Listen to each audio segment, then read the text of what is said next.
So let's just get right into it. So, I mean, the first team up Okay. is the Antarctic Aegislashes. So this is Visually. Everyone knows Visually. I know him as like a great showdown player and a great singles player, and I know he's great at doubles too. I've seen him just kick butt at everything he's played in he's touched in Pokemon. He even plays. I've seen him play like a random battle where he just got number one on just random battles in showdown. So I Yep. know he understands how the Pokemon work together and how the combos come. So, I mean, I'll let you take it from here and see and kind of see what you think of what he's got lined up right here. And I'm already looking at the Ditto because I've already think in my head, did anyone draft Ditto? And then now I see Viz has it, which is interesting. So, go ahead. I feel like Viz with Ditto is actually scarier than any other player with Ditto, to be honest. He can do anything. It's like a metronome Right. almost in like the older games. Exactly. And it's just crazy because Viz is a very from what I've seen of him, like in VGC at least, he's a very creative team builder. And I think he kind of thrives in this sort of format where you like can only like draft certain Pokemon, and he knows how to like round out a team even if it's not like the ideal scenario, right? So I guess starting off with his first picks here, he chose Indeedee Female and Porygon Z. And those two together already sound really scary, at least in my mind, because you just have redirection, which is always nice. You got the psychic terrain to prevent fake out, and then you also have Porygon Z, which is just, as we saw in Series 6, I believe it was, it just ran rampant in that format. And especially in a draft format where you only get certain Pokemon that you have to play each week, there are certain teams in this league that I can already see right now that are going to have some issues just dealing with those two alone. And then just to think that you have a Dracovish as his next pick, like that could be Choice Band if he wants, that could be Choice Scarf if he wants, that could be literally a plentiful number of items. But we all know like most of the time it's clicking Fish's Friend, right? So Right.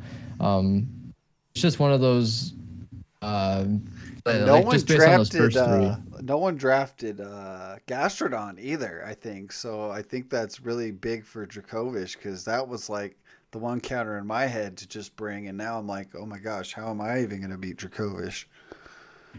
Right, and that's even without thinking about the Porygon Z as well. Like Yeah, the oh my Porygon gosh. Z is like nothing to be like definitely don't underestimate that thing because it will literally Man, plow and through your that's team if just you the let it. the first three picks. I kind of don't agree with this B rating anymore, but it's kind of interesting. Go ahead. I'll let you finish it up. But Yeah, yeah. So, with I think the reason he got the B rating is I think the rest of his picks are hard to really envision what he envisions, because right, so okay. his next pick is Conkeldurr, right?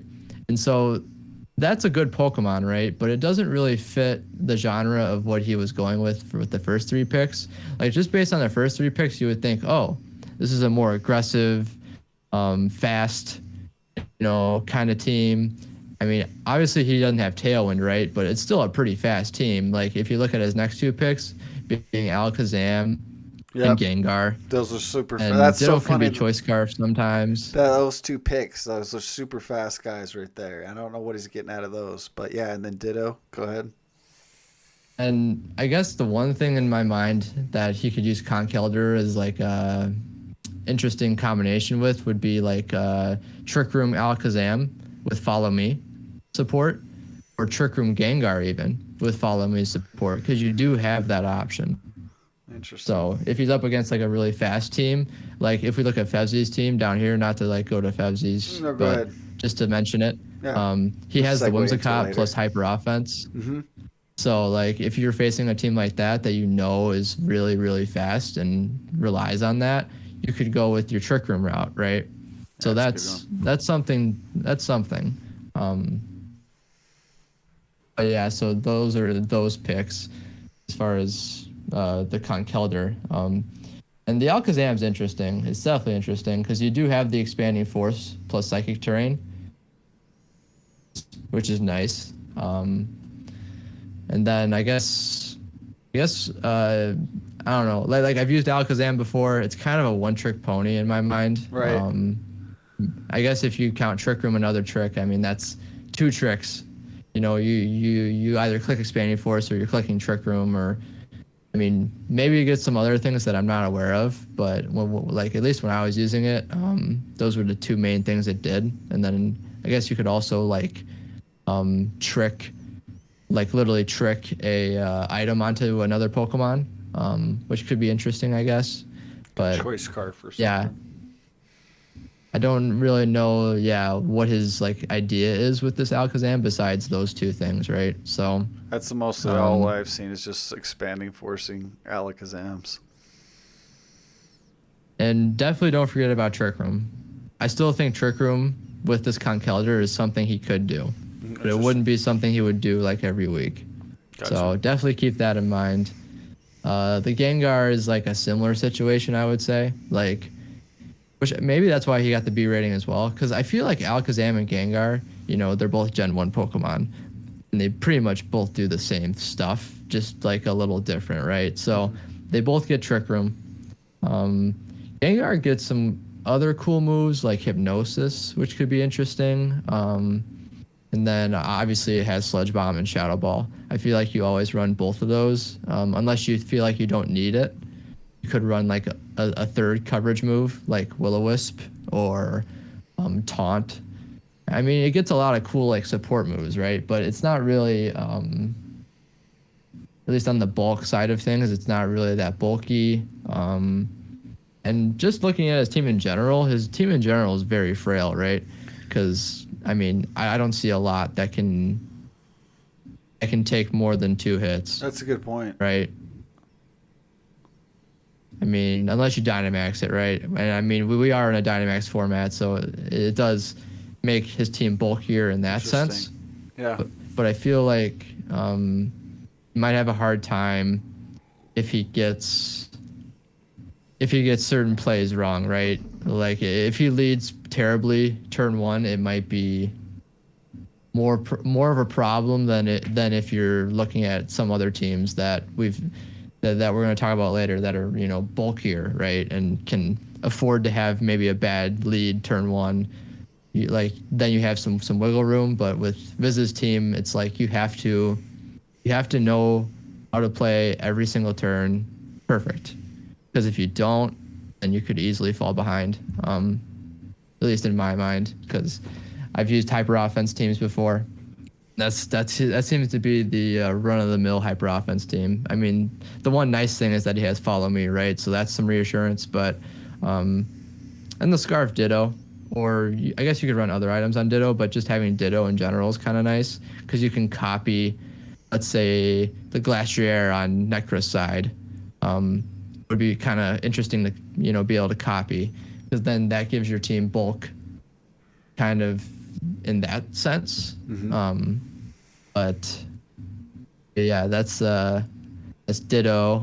Bisharp, I love Bisharp. Anything next to Bisharp is just gonna be nice because you can go like attack plus assurance, and that does a lot of damage. And it also gets Sucker Punch while you're not in psychic terrain, so you can like Sucker Punch once your psychic terrain is gone, or if you don't set it. That's nice. And then obviously being a steel type is always appreciated, because you can get, you know, ice types and other threats. Like let's talk about the Dragapult on Manby's team, right? Right. Dragapult does not like facing Bisharp at all. So that's kind of a nice like little counter there to Dragapult. And it used to be when I was like playing Series 5, right?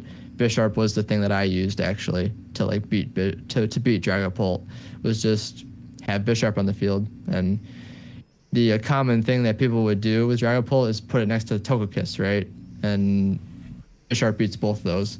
And you can Dynamax Bisharp, and it was just a fun time. Yeah, at least for me. Zordor's still making it relevant right now, so I mean, it's going to be good too against the intimidating teams like, I guess, Sierra's Lando and Corpse for that week if they ever play. But it's really good. Like I love the Defiant on it. It's kind of a sleeper move.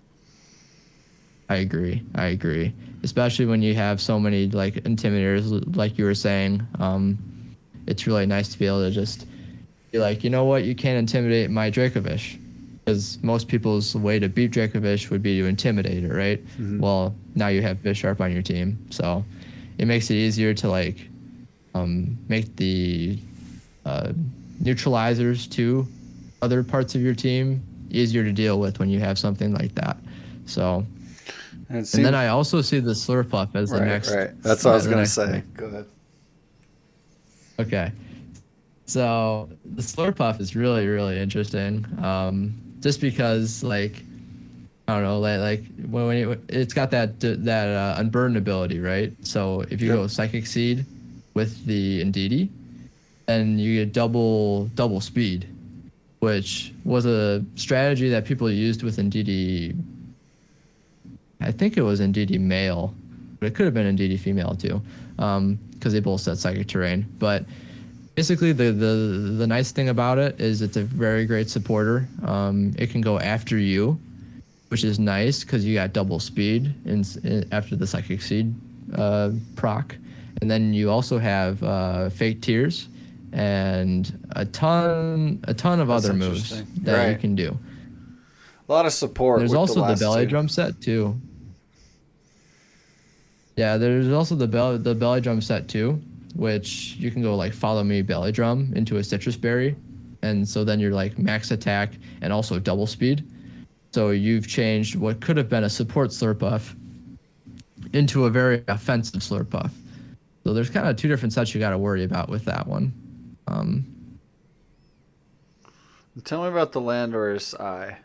I'm interested in what he's going to do with this. Is this going to be a max Tailwind, or I mean, what else does this do?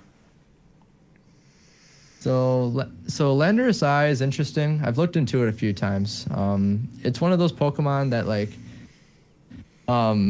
it gets Sheer Force with the ability patch, right? So that's kind of a nice thing. Because you can go Life Orb and not take recoil, and also just be doing more damage with your moves like Earth Power. That's its big thing that it likes to use. And then I think it gets, let's see here. I'm looking at it right now. It gets Focus Blast, I know, which is kind of cool because it gets boosted by Sheer Force. It gets, I don't actually think it gets any flying moves besides like maybe Fly. It only gets Fly. So if you wanted to run Max Airstream, it would have to be off of a physical move, which is not necessarily the best, but it's not the worst either because it does have a 125 base attack stat. So it's actually not bad. He doesn't have any type of Sand Setter, which would be the only reason to run like Sand Force on it, right? Right. That's because if you're in the sand, then you get the boost. But I think you're mostly from Viz gonna see it be run with Sheer Force. And I think it's gonna be kind of like one of those one-trick pony Pokemon. It doesn't really get anything crazy.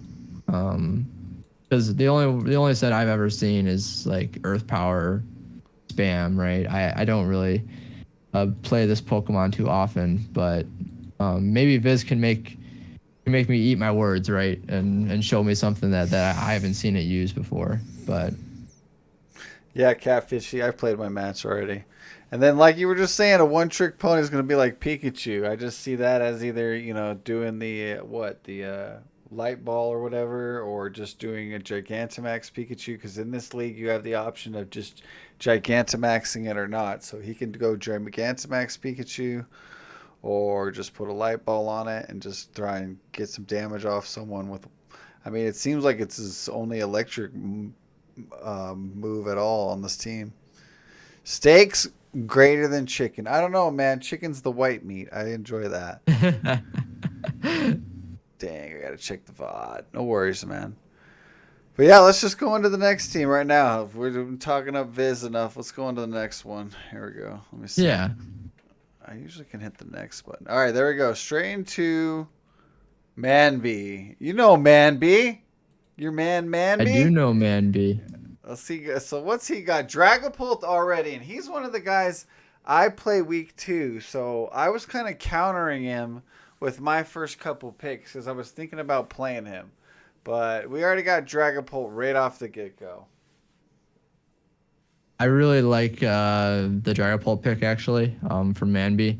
It's a very good Pokemon. We've seen it thrive in every single series that we've had in 2020 and 2021, and there's no like there's basically no like mistaking the fact that like it's just a good Pokemon, right? And it gets so many good moves. It can be run like very offensive. It can be run very supportive. Yep. We've seen success with both, right?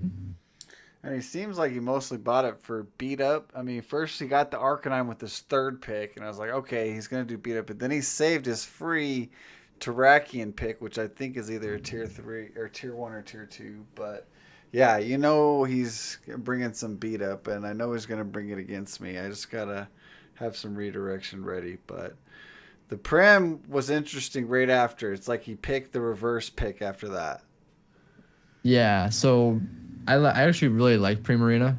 It's a very, very good Pokemon. I feel like the only reason we haven't seen it more in other series post like series 4, right, was because Rillaboom was such a big threat to it. Interesting. As soon as they gave Grassy Surge to Rillaboom, it basically lost all of its, I guess, overpoweredness, I would say. Right.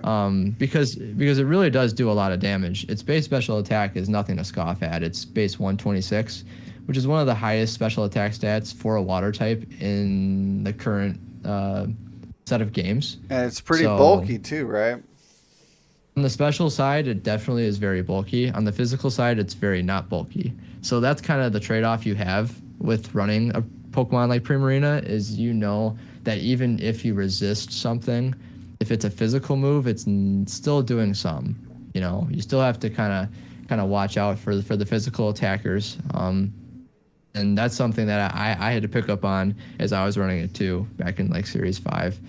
So like, usually Primarina would be pretty good against Excadrill, but the problem with that is Excadrill is a physical attacker and it outspeeds you and can go for Max Quake first. And it was just a whole mess as far as like physical defense. But special defense, it's really good. Gotcha. Can a Jaguar take on a Charmeleon? Yes, it can. Is there an invite to NDL? What do you mean NDL? Because this is XDL, and then there's NPA, and then there's UGA, which is the one we're in. XDL. There's so many acronyms. This one's just one Joe created for 16 streamers, and I don't even think we can stream our matches. We have to put them on YouTube. Yeah, actually, I'm pretty sure. But okay, I just want to catch up in chat. But all right, Arcanine gonna do beat up. It's gonna have an Intimidate. It's his only Firemon. I mean, as soon as I saw his third pick, I was like, okay, he's got his beat up Mon. I wonder if he's just waiting for Terrakion to come. But I mean, of course, he can do Intimidate. Burn Up is cool to get rid of the fire type. And I mean, I don't see it supporting anything else. I mean, what else can it learn? Can it do a support move like Helping Hand or something? It does get Helping Hand, which is very important to know. Oh, there we go. Because that changes the game a little bit, right? At first you're thinking, okay, I know what all it does, right? It gets, you beat up into it for Justified. It gets Intimidate, Will-O-Wisp, and Burn Up and Flare Blitz and Close Combat, and I don't know. There's a ton of moves it gets Snarl, like right? offensively Snarl too as well. Yeah, Snarl as well. So it's both a good supporter and a good offensive Pokemon, which kind of seems to be the trend with his first pick as well, right? It's a good supporter and offensive Pokemon, being Dragapult. So like Dragapult and Arcanine kind of fit in the same area for me, as far as like roles they can fill, because they can kind of flip flop from week to week, right? Right. Yeah, exactly. Which is kind of cool. I like that too. All right, Ninetales Alolan. I mean, I don't see it supporting like an Icemon on here. He doesn't have something that can throw with the ice. I guess. As soon as he picked, of course, he's gonna set Aurora Veil with it. maybe with some Right. leads. And of course, he picked his lead with Mandibuzz. I don't. He must know his Pokemon a lot if he really picked it. I mean, besides the pick, I know he's had some success with it in the league too as well. But and then the Oranguru covering for Trick Room. Yes. So I actually like the Oranguru pick a lot, despite it being kind of on a weird speed tier team. I think there are going to be specific weeks that Manby can literally go Trick Room, and like I guess lead it next to like either Serena or Mienshao to try to like prevent fake out or just get their own fake out off. Interesting. And then once they're in Trick Room, be able to get Steelix in, because Steelix under Trick Room is actually stronger than most would think. I believe it gets pretty cool build. The Steelix it fix gets is interesting. I was looking at Steelix the other day, and Arcanine gets justified. Yeah, that's why I knew he was going to do that beat up with. Mandibuzz has a cool toolkit. Yeah, I mean, I know he's going to bring it some weeks to kind of throw people off. It sets Tailwind, I think, so that's something cool it can do. It Right. can get Snarl. It gets like some cool support moves for sure, but I feel like it's only really a good support mon, right? I guess you'll see the occasional, because you can use Mandibuzz offensively as well if you run it with the weak armor set next to Ice Shard Ninetales. So if you go Ice Shard Ninetales into Mandibuzz with weakness policy, then you're at +2 in your offensive stats, and you're at +2 speed already from the get-go. That's something to keep in mind. There we go. That sounds good.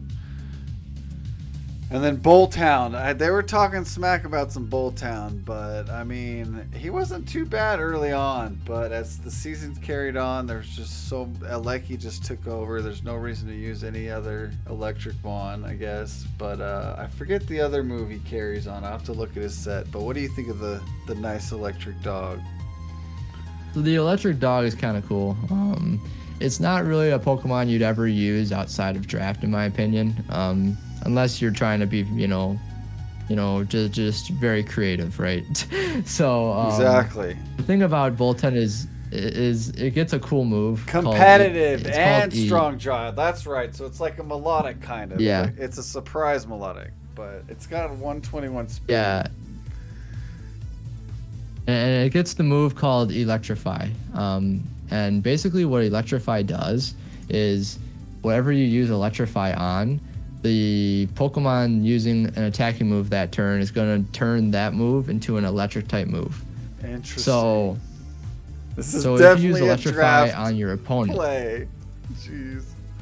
Yeah. If you use Electrify on your opponent is then going to use a electric attack, whether that be a max move or a regular move. It's going to be an electric type attack. Wow. So that's something to keep in mind. That's because your interesting, max man. moves will then turn into less useful moves if he's using it in that way, right?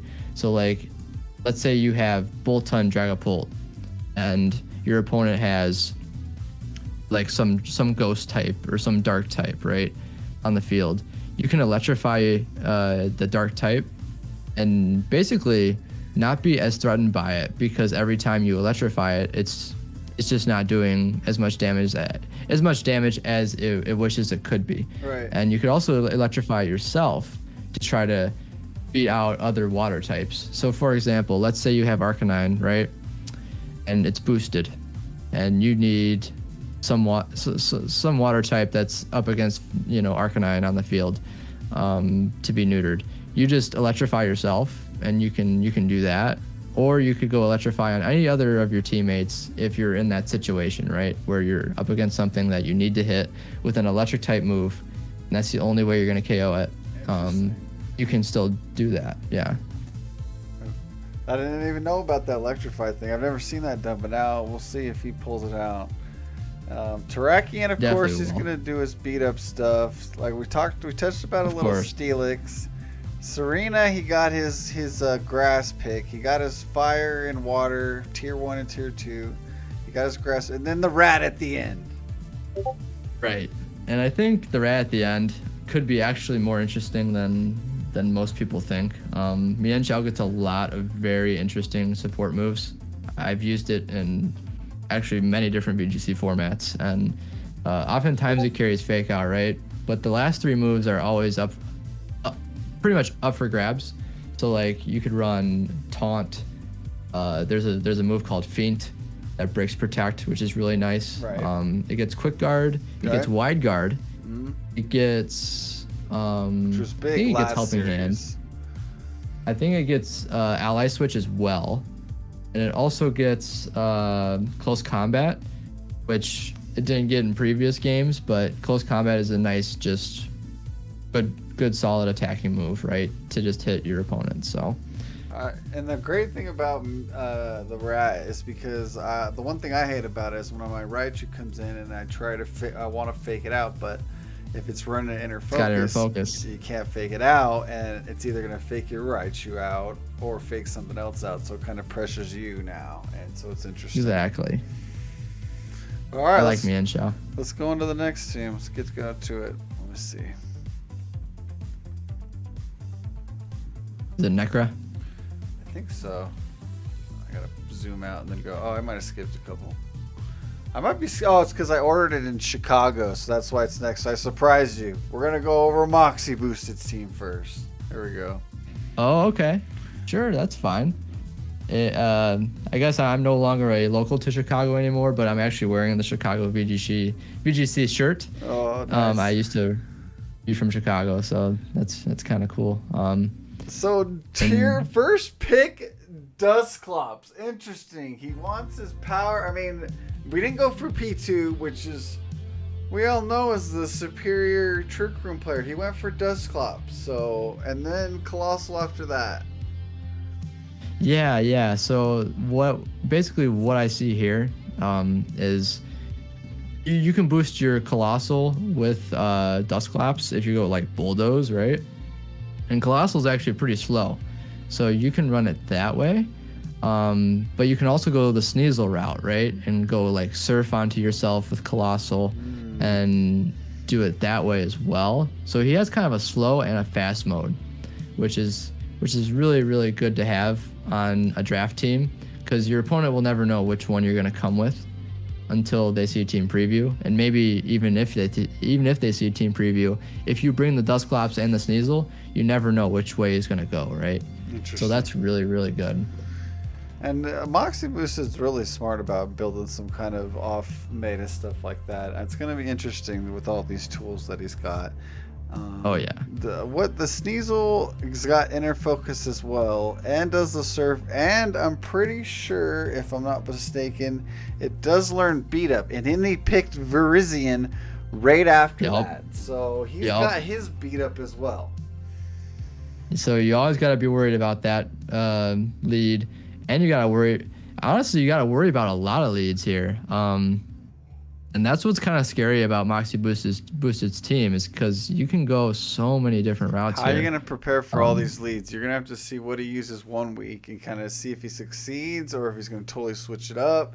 That's interesting. Yeah. One thing I've seen in some draft leagues, even the draft leagues we've played in, even cheesy, like people you'll see every week, they'll bring a certain, 2 or 3 mons, and then they'll win with those, and they'll bring it the other week. I mean, but then there'll be some other players too that change it up every week. I think Moxie Boosted might be that other player, but with his tier 3 pick, it looks like he did go the Trick Room route, and then the mascot for Jin, he took the Glowseopod, and that's interesting, those 2 picks.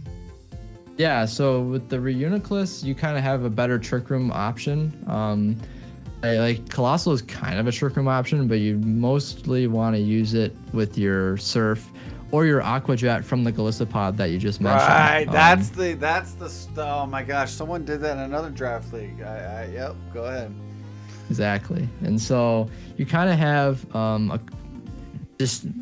don't know, you have so many avenues, but the one thing that I will say is his Trick Room option is actually not very stable here, because the best way you can support your Trick Room setter on turn 1 with his current lineup here is with Fake Out. And I don't know if you're going to be able to always rely on that, you know. I think Fake Out is definitely like Fake Out Trick Room, right? Is definitely a very good way to set up Trick Room, but I don't think it's the most robust way. I think Follow Me plus Trick Room is always going to be the best route. Exactly. And since he didn't get the Follow Meer, it's going to be harder for him to bring his Trick Room setter. Interesting. And be able to get Trick Room up all the time. But if he does get Trick Room up, he's looking very solid. I will say that. All right, Talonflame. He's got his Tailwind. He's got his Speed Control, and Thunderous T. I can already say he did already drop Thunderous T for Dracozolt, but it's interesting. Okay, he dropped. Okay. He doesn't have any Sand here, but he did. He looks like he didn't have any Electric, so I think he knew he probably needed some Electric support. And then Thievul's interesting too. He picked his little boy Thievul, but then he already dropped it for Morgrim. Morgrim for the screens, maybe a discount Grimmsnarl, I'm not sure. And then Credilli, which is going to be great against Dracovish. Yes.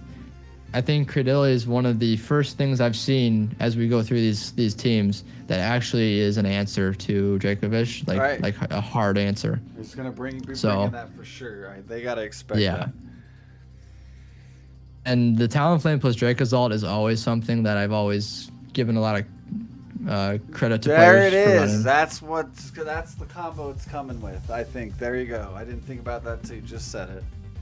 Yep, it's Tailwind, and then you have the Hustle plus Life Orb or any other item you want on Dracozolt, basically. I used to run Assault Vest on it, actually, because you get a lot of bulk out of being just an Electric and Dragon type, because you resist a lot, and the only thing you're weak to, really, is Ground and Dragon and Fairy. So as long as you can take care of those, then you're pretty good. And Dracozolt is one of those things that's kind of just like Porygon Z, right? Where if you let it, it will run through your team. No problem. Just because of its ability and possible Life Orb, you know? Mm-hmm. And Morgrim is like you were saying, right? It's a discount Grimmsnarl, but I guess what's nice about Morgrim is that you didn't have to sacrifice a tier 1 slot for Grimmsnarl, right? Because Grimmsnarl was tier 1, Morgrim was free. I mean, what's he gonna do? He's gonna set up at least one screen turn 1 anyway. I mean, he's got Prankster still, right? And he's got So that's an interesting pick. We're probably gonna be seeing that, and I wonder how strong it really is with Eviolite. Exactly. All right, we'll go into the next one. But yeah, man, I'm already having a good time talking about this. I hope you are too. This is pretty cool going through the Mons. I love talking about Mons, so let's keep it going, man. This is pretty cool. I hope you got enough time to go through these. If not, we can speed it up some more. Oh no, I got plenty of time. I got all night if I really need. So, awesome. I'm good. So we've gone through these 4. Brave Bird, Chicago. Now the Flygons. I think I ordered in ABC order, but some are unknown. But all right. So this is Audi. And this is Audi. Good. So you know CK49, and this is Audi. I think he was supposed to broadcast for I thought the Seniors Cup or something else. But anyways, Togekiss, his first pick, getting the Follow Me. I mean, that's a nice pick for the Series 9. It's actually growing in Series 9 with the Togekiss. I'm not sure why it was growing again with the legendaries disappearing. I don't know if it's just the redirection or it's an answer to... Go ahead. Yeah, what's interesting to me, actually, as I've seen the meta progress, is because Series 9 is just like Series 7. It's the same format. But in Series 7, people were kind of scared to run Togekiss because of the inevitable threat of Regieleki. And I think because people have grown more lax to dealing with Regieleki, they've found more confidence actually to actually run Togekiss again, because Togekiss, as you know from previous series, was it did 2 different things and could sometimes do 2 different things at once. It was a Follow Me support Pokemon that could also go for the critical hits with Lens and Super Luck, and that made it both an offensive threat and a supportive threat, which is really, really scary in one Pokemon. I think the first showing of that was like, very early on in 2020 when someone in Europe decided, hey, Super Luck plus Scope Lens is a thing It's that crazy. is a thing that I can It do. just blew the freak up. Everyone was using that. I remember going when in real life tournaments were still going on.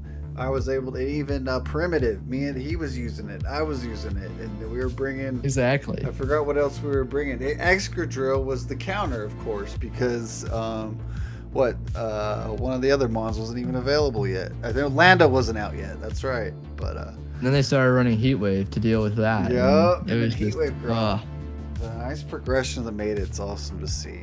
But yeah, with the Thunderous Eye, he's got his Defiant user. He's got his answer to that. He's also got his support, which is also growing in Series 9. Mammo's also growing. These are really good, like Series 9 3 picks. Like these are really powerful mons right now in the series, and they really can battle any kind of teams. They answer all the kind of meta answers. So I mean, I know going against the Flagons, I'm going to just look at those three and find the best way to counter them. But then, the fourth pick, we got the Bulu. And the thing about the Bulu is it's actually had some recent success. Yeah. I believe some Japanese player was playing around with it, and he had a team that was actually like meant to make Bulu good. I don't know what it does over like Rillaboom, for example, but I think the main draw to Bulu is just the fact that it gets there's the bulk up set with Leech Seed, that it can like Leech Seed your opponent and also get grassy terrain, and that's something that like Rillaboom can't do, because I don't think Rillaboom gets Leech Seed. Interesting. Yeah, like with the Follow Me support, I can see bulk up being one of the sets he could run on it. Okay. But I could also see it being more of a just a bulky grass type, right? That can just hit your opponent hard, and with wood hammers. With unfortunately, it doesn't get play rough, which is like one of the biggest drawbacks to having a grass fairy type that doesn't even get any good fairy moves besides Dazzling Gleam. But it gets superpower, which is nice as like fighting coverage. It gets Rock Slide, which is nice. I'm sure Audi will find some way to like use this and surprise me. Surprise people and me, and you. Yeah. Exactly. Okay, we got the Snorlax, of course, belly drum stuff. He's got the Gigantamax option. The Darmanitan, Unova, and then Dusknoir after that. Yes, this is interesting to me because with the Snorlax, you pretty much have two different avenues you can go with this. Or actually, maybe there's more. You see the Stack Attacka too, and all that other stuff. Yeah. So he picks some more options. It looks like later on. Yeah. So I see more support as I look at this list for the Snorlax, because you can go Follow Me Belly Drum, turn 1, and sometimes there are two different items. Sometimes they can be Custat Berry, which brings you. Yeah, which brings you down to 50%, but then you don't, it's not like the Citrus Berry set, right? It's more of a, if you click Belly Drum, then the next turn you will move first, guaranteed, no matter what. At least in that like priority bracket. So you can go like Follow Me Belly Drum, and then the next turn you will move first. And sometimes they go for self-destruct, or sometimes they just max that turn, right? And just go for the biggest G-Max replenish in the world, and basically just demolish the opponent with that. I do not want to lose to that. Oh, I know. It's that strategy has scarred me, because I've definitely lost to it once or twice. Oh yeah. And it's one of those things that you can't really prepare for until you're like, oh wait, that thing might just sweep my whole team if it keeps getting Custat Berries back with the G-Max replenish. But then it also can just be a curse set with like leftovers, or even just a berry, right? And you can just curse up, and I think you can also rest as well, like curse rest, and that's something you can also do with it. But moving on from Snorlax, because I think those are the two main things that it does is like, it can also yawn. I forgot about that part. It can also yawn and stockpile. Oh, wow. So those are like two other things that I've seen it used before, that it can get its defenses up and yawn and just be very, very annoying. Because most things can't just KO Snorlax in one hit. In fact, most of the time Snorlax can't even because usually the biggest problem with like running Snorlax is the fact that you want it to do stuff, but if it's like a support set, then you can just click yawn turn 1, right? And it's already done basically its job. Because if you click yawn on a Dynamax Pokemon, then you're going to be inclined to either switch it out or you're going to be going to sleep. So that's something to keep in mind as well. Craps, what's up, man? Rillaboom salute. Sluicy, yeah, dude. Joe, I think Joe and Bikara came with all the tiers, but they know Bulu. What's up with Bulu? That don't make a lick of sense. Even when I watched Ashton Cox, he said he would kind of do the tiers a little differently. Everyone kind of has their own kind of way of doing the tiers, but like I think you said, Sluicy, or maybe someone else said it to me, but usually they're all usually the same. But picking up on the Urshifu Rapid Strike, I can actually tell you guys, he meant to pick that on his tier, I think 2 pick, but we couldn't pick our free picks until you notice how our last 4 picks were free picks. He thought he was going to be able to do his free picks early, and he didn't. So everyone saw he was going to pick Urshifu Rapid Strike, and actually no one was able to pick up, and he was able to pick it up back in his free pick. And that's huge. Making a tier list for a draft league is hard. I know they probably had I know Joe probably had a bunch of people elsewise. I'm okay, but Gomez, Master Mark, dude, we are getting rated by Master Mark. We got to get hyped. Hello, right everyone.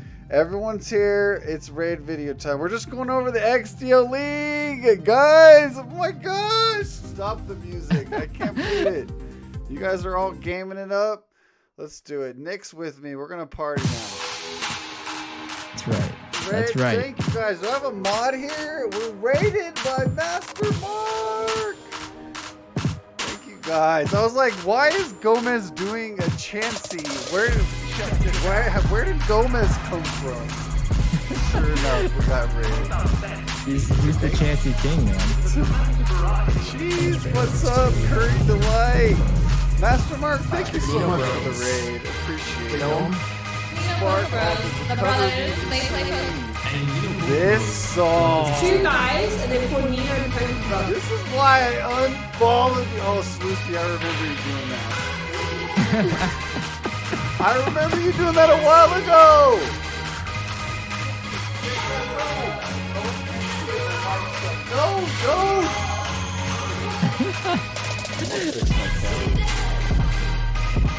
I only play a little bit, alright, Sluicy? I gotta welcome everybody in. Everyone is welcome. Yes.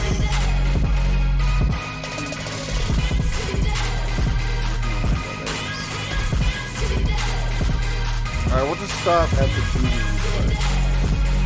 We can do it.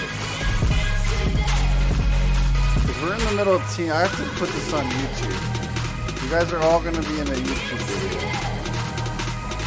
Get hype. That's why I should put chat on. 3, Get 2, hype, 1. guys. Alright, there we go. Fine. Alright, back to it. Desktop and cam. Alright. Welcome in, everyone. Thanks for the raid. We are going over the teams in the XDL League, including my team as well. But I can't wait. I can't wait. I can't wait to hear what Nick has. Nick's over here. He's going over the teams. I'm posting this on YouTube. So, and look, Shade Raven fell. Look at the Butterfree. That's going to be in the YouTube video. So, stay tuned and watch that. You're going to see your name in it. But picking up where we left off. Okay. Sorry for interrupting. So we were at the Urshifu Rapid Strike, I believe. Exactly. I was just explaining how Audi was trying to pick that early, and he still got it, and he stole that for some more procs. I think, Colossal, you can see the Colossal team didn't get it, and what else was the Aqua Jet going to be used to? I'm not sure. But then, like you said, he's got Stack Attack, another Trick Room user for Snorlax, Mr. Rhyme, also another Trick Room user, correct? And then the Polteageist. That is correct. I think the Polteageist is a Trick Room user too. It is, but I honestly don't think you would picked it for probably, that, but still. Yeah. But Yeah. So this is interesting because he picked up a very good Pokemon for free.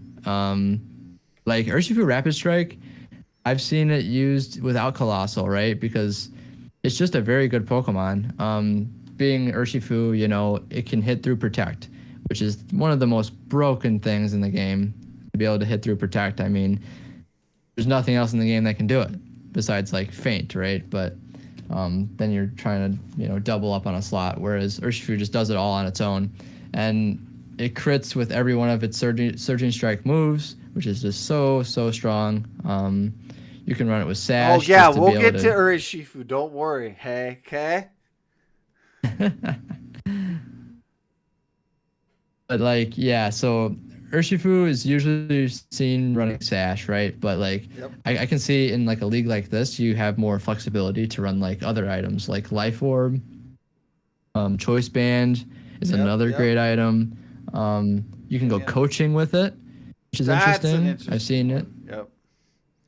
You can go Helping Hand too, I believe. I've never seen it also that. gets, it gets some cool moves that I think people are going to have to be very, very cautious of, because obviously all of us have seen Urshifu and we've seen what it does most of the time, but I guess we haven't seen it do what I guess it can still do.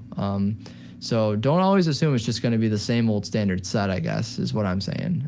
Because it can run a couple other moves that can definitely throw you off. Moving on from that, you got the Stack Attacka, which Stack Attacka is just, I mean, it explains itself, right? You have Follow Me Trick Room right there, and you also have Fake Out Trick Room with Mr. Rhyme.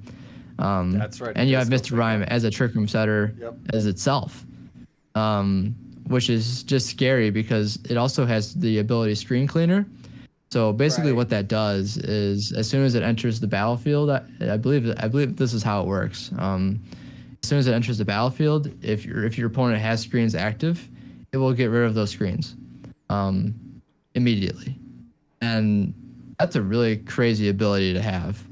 It's gonna be good against like does it work for Aurora Veil? I'm not sure if it does. I think it might. I'm not sure. It does work on Aurora Veil and Light Screen and Reflect. I just looked it up. So and it's also on switching.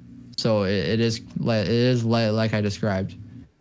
And one of the things it can do, it can run screens on it too, but then it could mess its own screen ups by having so many switches too. So, but yeah, I mean, he can either do the fake out pressure like you said, and that's his only fake out user, right? That is, his only fake out user, but it's not really a big deal that he doesn't have many fake out users, because really, fake out's nice, but it's not necessary to have multiple of them, especially on a team like this. Oh, you say that now, but I've seen some players do good with 2 fake outs, man. Oh, I agree. I've seen multiple fake out users on the same team and do well. Gotcha. But I think on a team like this, you have just so many powerhouses, right? I mean, look at the first 3 picks. Yeah. We were talking. That just explains itself. Audi's a monster. We all know that. So, but all right. The first 3 powerhouses, and then the last 3, Stock Attack is a powerhouse, and then Mr. Rhyme and Polteageist. It'd be interesting how many times he brings them and. Okay, the Polteageist is something I do want to bring up actually, because it is a really good thing to bring up. Is it gets Shell Smash. So you can Shell Smash with this thing, and it has a base special attack of 134. And that's just insane. And you have it next to a Follow Me user. So he could just lead this plus follow me. And literally, if you don't have like a ghost resist, it's going to be hard for you to switch in on this. I mean, it's just going to run through your whole team. And I mean, that's the most relevant thing I've seen it do. Let me check if it gets Trick Room, actually. It does not get Trick Room. Oh, it doesn't. Okay, so we misspoke on that. No, it doesn't. Then. So this is, again, another, at least in my opinion, one trick pony, right? Yeah. Because I've seen it been done too in a draft league as well. I don't know if you're familiar with Page 6. She had it Polteageist on her team, and yeah, that's the strat to do the shell smash stuff to catch people off guard. Oh wait. I misspoke actually. He actually also has the weakness policy with Shadow Sneak on his Dusknoir. Oh. So that is also an option. Let me double check too that I didn't see he made any drops. Excuse me, or any changes yet. No, he's still good on his team. So, all right, let's move into the next team then. Audi's a great player. It's going to be interesting what he does every week. So, really interested in the Bulu. I want to see what that Bulu can do. The Bulu's getting more popular. We'll see. I mean, especially him using it. We'll see if it comes to fruition. Oh man, Fevzi, our boy. Oh yeah. Good old Fevzi. Okay. Starting with spec first, and I'll tell you guys right now that I may have thought accidentally. Oh, let me play some music in the background. That I think Nekkra picked our spec first, but she actually picked Ice Horse instead. So the other horse. So, but spec Whimsicott already. He was shocked that everyone let him get Whimsicott. I kind of wanted a Whimsicott. I played it with it in a draft league. And then even after that, he got a beat up. 3 people have a beat up and a justified user. Man, this is it. You better be prepared. Oh, you better be prepared. And that's one of the big reasons I made sure I got redirection. And we'll talk about too. I made sure I got Clefable on my team, and that was one of the only reasons I picked it, because all these beat up teams. And I was just focused on Manby, but look at this. Gengar's got one again. I didn't know all 3. I didn't know 3 teams. We'll find this out now as we go. But then going for the Weezing, stealing it from Sierra, because Sierra picked Coughing, and then Indeedee Male. Interesting. Yeah, so this lineup just screams to me hyper offense. It's very aggressive. You're not going to be able to have many turns that go wrong, which is not necessarily a bad thing. But again, in a draft league, you can actually be caught off guard by surprises, right? Pretty easily. So especially because when we're just on ladder, right? Most of the time you're not going to be too surprised. I mean, you'll come into a few surprises here and there, but the majority of teams, you kind of have a feeling of what they're going to do. So it'll be interesting to see how he plays it. I think Spectrier, Whimsicott, and Cobalion together are an insane hyper offense duo. Or not duo, Hernandez! I gotta celebrate Hernandez coming in with the raid, man. Welcome on in, guys. Squad! We're just talking about Fevzi's team. You guys know Fevzi. Go ahead. Sorry, I know you wanted to say hello. No. I'll interrupting you. No, that's totally fine.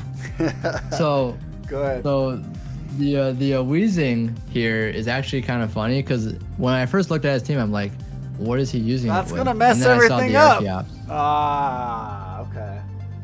Yeah, so the Archeops is why it actually makes more sense to me. I mean, you can mess everything up, right? But I think the better reason for him to have it actually is for that Archeops, because Archeops is a Pokemon. Tell me, Nick, why? So it gets the ability called Defeatist. And what Defeatist does is when this Pokemon is at half health or less, its attack and special attack stat are halved, which is really bad for Archeops. But also, if you don't have that ability, its stats are actually insane. It has 140 base attack. Wow. Just take that in. What the heck are you telling me right now? Interesting. Yeah, it's got one of the highest attack stats. I don't remember Joe and Jin talking about this. Yeah, that's because most of the time you're gonna see Regigigas be used with Weezing, right? But this is just as strong. Interesting. I mean, it's got a different typing, right? And it's got some different moves, but like, it's still one of those things where like, you have to respect it because it can literally do what Porygon Z and what Dracozolt that I've talked about before, and even Colossal really. Like any of those Pokemon are just like this one as far as like if you don't prepare for it, you're gonna lose. They're gonna and just hold 4-0 your team, man.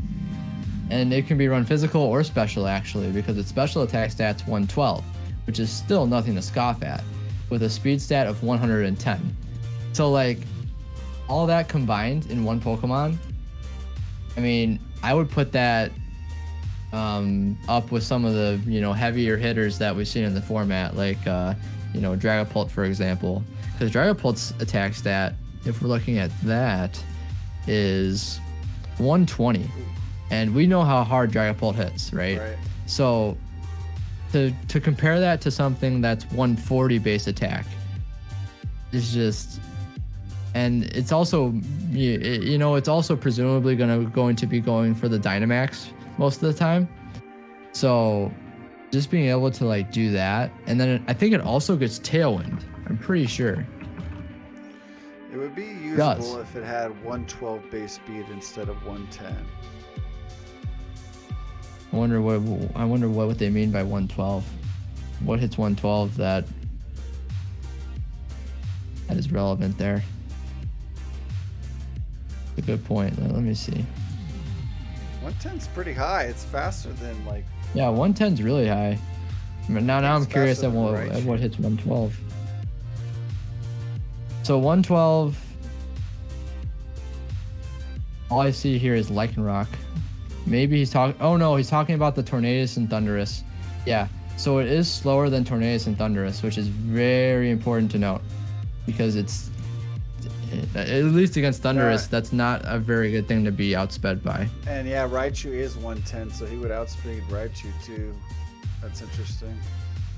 Yeah, so it's, I mean, it's fast, but not the fastest, right? But it's, I mean, its stats and the fact that you have Tailwind support on the same team, I feel like if you find yourself in a situation where you're faster than your opponent and you don't see any switch-ins to max Airstream, you're just gonna be able to plow through your opponent's team, which is really cool, you know, because normally you're seeing Weezing Regigigas, right? But this is Weezing Archeops, so that's gonna be interesting.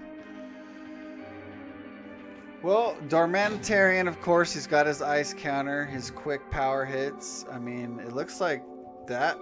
I mean, besides Whimsicott, I mean, he could do Choice Scarf with that too as well. It looks like that would be his only Choice Scarf user. And then with Heatran. Wait, Darmanitan? Yeah. On Fevzi's team? Yeah, or Choice Band, excuse me. Maybe I got that wrong. Darmanitan, Galarian. And let me see what he changed to. Because I'm looking at the sheet now, and it's not Darmanitan right here. Was that the doc I sent you? Yeah, maybe I gotta refresh. Maybe he just changed it. He might have like just changed it. We'll see. But no, because on my sheet I see the Archeops, Heatran, Gyarados, Tangela, Shedinja. Oh, that's interesting. What is they missing here? Oh, he did. So he did drop. He already dropped it, but I don't wonder why it should still be on the list there. Hold on. I guess they switched on the list for the starting. So yeah, you're right. He did drop Darmanitan, Galarian for Diggersby, which is awesome. Diggersby, and I'm surprised Joe gave it up. Joe had it at first, and what did Joe? Joe got. Let me just to follow up. Joe dropped Diggersby and got Gothorita, and Fevzi picked it up immediately. Interesting. That's an interesting thing to I guess think about, because basically what that tells me is he needed a ground type, right? Because he didn't really have a ground type before getting Diggersby. And I think having a ground type is really, really important in a draft league, for example, because there's so many things that are like good in them, like good in a format like this, that are weak to ground. So like I was talking about Dracozolt earlier, right? The one thing that can stop the Dracozolt in its tracks pretty much is a well-played Diggersby, right? And so I don't know, like Diggersby with huge power and like a Life Orb, for example. If you Dynamax that thing, it's going to do a lot of damage, especially under Tailwind. And then you also get some cool moves like it gets Bounce, so you have Max Airstream. It gets Wild Charge.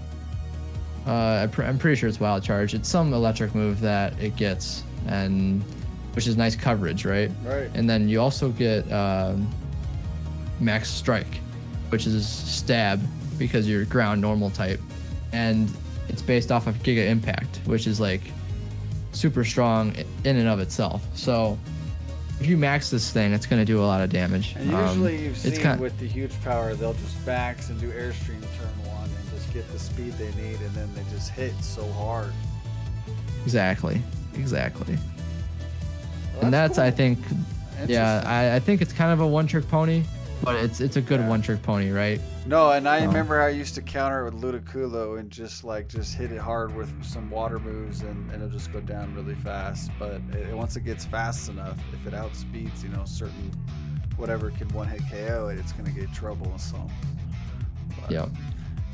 Heatran's pretty basic, like you said. He got his fire and water with Gyarados, and he's got an Intimidator, and he also got the Moxie, of course. Which is pretty standard. Yep, he does. And then the last two, Tangela and Shedinja. Shedinja was a pretty funny pick. I think some people were joking around getting it later on, but he actually ends up with it. And if you don't have sand, I think you gotta bring Shedinja. It's just if you don't have a Will-O-Wisper, it sucks when you don't have an answer. I hope every team does have an answer for it. So I'm pretty scared about this pick that Fevzi got of Shedinja, because in past formats we've seen Shedinja do some crazy things in legendary formats even. Yeah. Like there's legendaries allowed. Yep. And it does quite a the main thing that's annoying about it is it gets ally switch, right? Mm-hmm. And the fact that it can ally switch into basically a nullified turn from your opponent, because I haven't seen that tag done before, which it'll just switch into a hit where it just goes down to its 1 HP and just doesn't do anything, right? Right, because if you hit it with a move that's not super effective, then it's essentially like wasting your turn, right? Because you didn't do anything. So that's something you got to watch out for. It also gets some support moves like Will-O-Wisp. I think it gets like it usually runs some attacking move of some sort, like Phantom Force. I think it learns Soak too, if I'm not mistaken. I don't think it learns Soak, but I think it usually likes to be run next to Soak. Yeah, that's what I'm trying to say. Thank you, Nick. Yeah. So, and he doesn't have any Soak users on this team. I don't think Gyarados even gets Soak. Let me check. Maybe I'm wrong, but I'm pretty sure it does not get Soak. But again, guys, shout out to Hernandez, man. Thanks for the raid. I typed it in myself. But again, I hope you had a good stream, man. How'd it go, man? Let me know. Yeah, thanks for the raids, guys. It's really cool to, have an audience that's like as big as it is right now. So Saturday night, we partying. It's early too. I can't believe. Usually I stream at like 11:30. I haven't even usually start yet. You'd be sleeping in bed by now. I would be. You are right. But luckily it's a Saturday night, so I'm able to spend some time doing this. So Shedinja can have Swords Dance and Baton Pass too. Yeah, that's one of the things it usually does too as well. I forgot about that. Victory is never yours. Thanks again for that follow earlier too. All right, we can see a lot of options. We didn't touch on the Ndidi male option. I wanted to look at it one team, because what is the big difference between Ndidi? Is it just because I forget it always? I have to remind myself. So this Ndidi, the Ndidi male version, The biggest thing that's cool about it is it gets imprisoned in Trick Room, right? So you can stop Trick Room with this Pokemon by itself because it sets up Psychic Terrain. Got you. Yeah, and so you can't get faked out and you just imprison, right? But the other things that it does really well actually is just spam Expanding Force. Yep. It's one of those Pokemon. One, right? Yeah, it's got base 105 special attack, so it's nothing to scoff at for sure. But it's definitely one of those Pokemon that I've looked at in the past for help against Trick Room. It's a Psychic Normal type, so it's an okay typing. It's like one of those typings where you got some really good immunity to Ghost, but then you kind of have some added on weaknesses that you normally wouldn't have. But it's not a huge deal. It gets, it's a very offensive Pokemon, so it doesn't really care about its own typing most of the time. It's just spamming Expanding Force with Psychic Terrain what boost. I've seen So it mostly do as well. All right, who do we got next up here? And that's Fevzi. The Lavendia, I'm pretty sure that's got to be somewhere in Germany or something. Oh man. yeah. Oh man, our boy Jin Furai, the hype man, with the sickest logo. So I can tell you right now, my front office, we talked about getting P2. We did not get P2. I just jumped at Urshifu as soon as I saw the first 3 picks. I was like, man, I'm gonna beat all those 3 with Urshifu. I'm just gonna take it. So he goes P2 Metagross. He's got his Lavendia is lavender in German. Oh, okay. So that's why. Oh, look at Craps. What perfect timing, Crap. The Fevzi's mod got to see us go over Fevzi's team. Oh, that's hilarious. But thank you, Craps. I didn't know that too as well. But the P2 Metagross, he's got his Trick Room option. He's got even his Shadow Ball proc for Metagross, which I've even played before, which is really fun. And he picked Salamence as his 3rd pick for his Intimidator, his Dragon type, his Tailwinder. So he's picked the opposite. He's got the Trick Room and the Tailwind for the speed, and then even Pheromosa for some more weird stuff, coaching maybe. And the first 4 are interesting. They got a lot. I mean, I don't want to say they got a lot of options, but it seems like a lot of speed. Went mostly speed with 3 out of the 4 picks.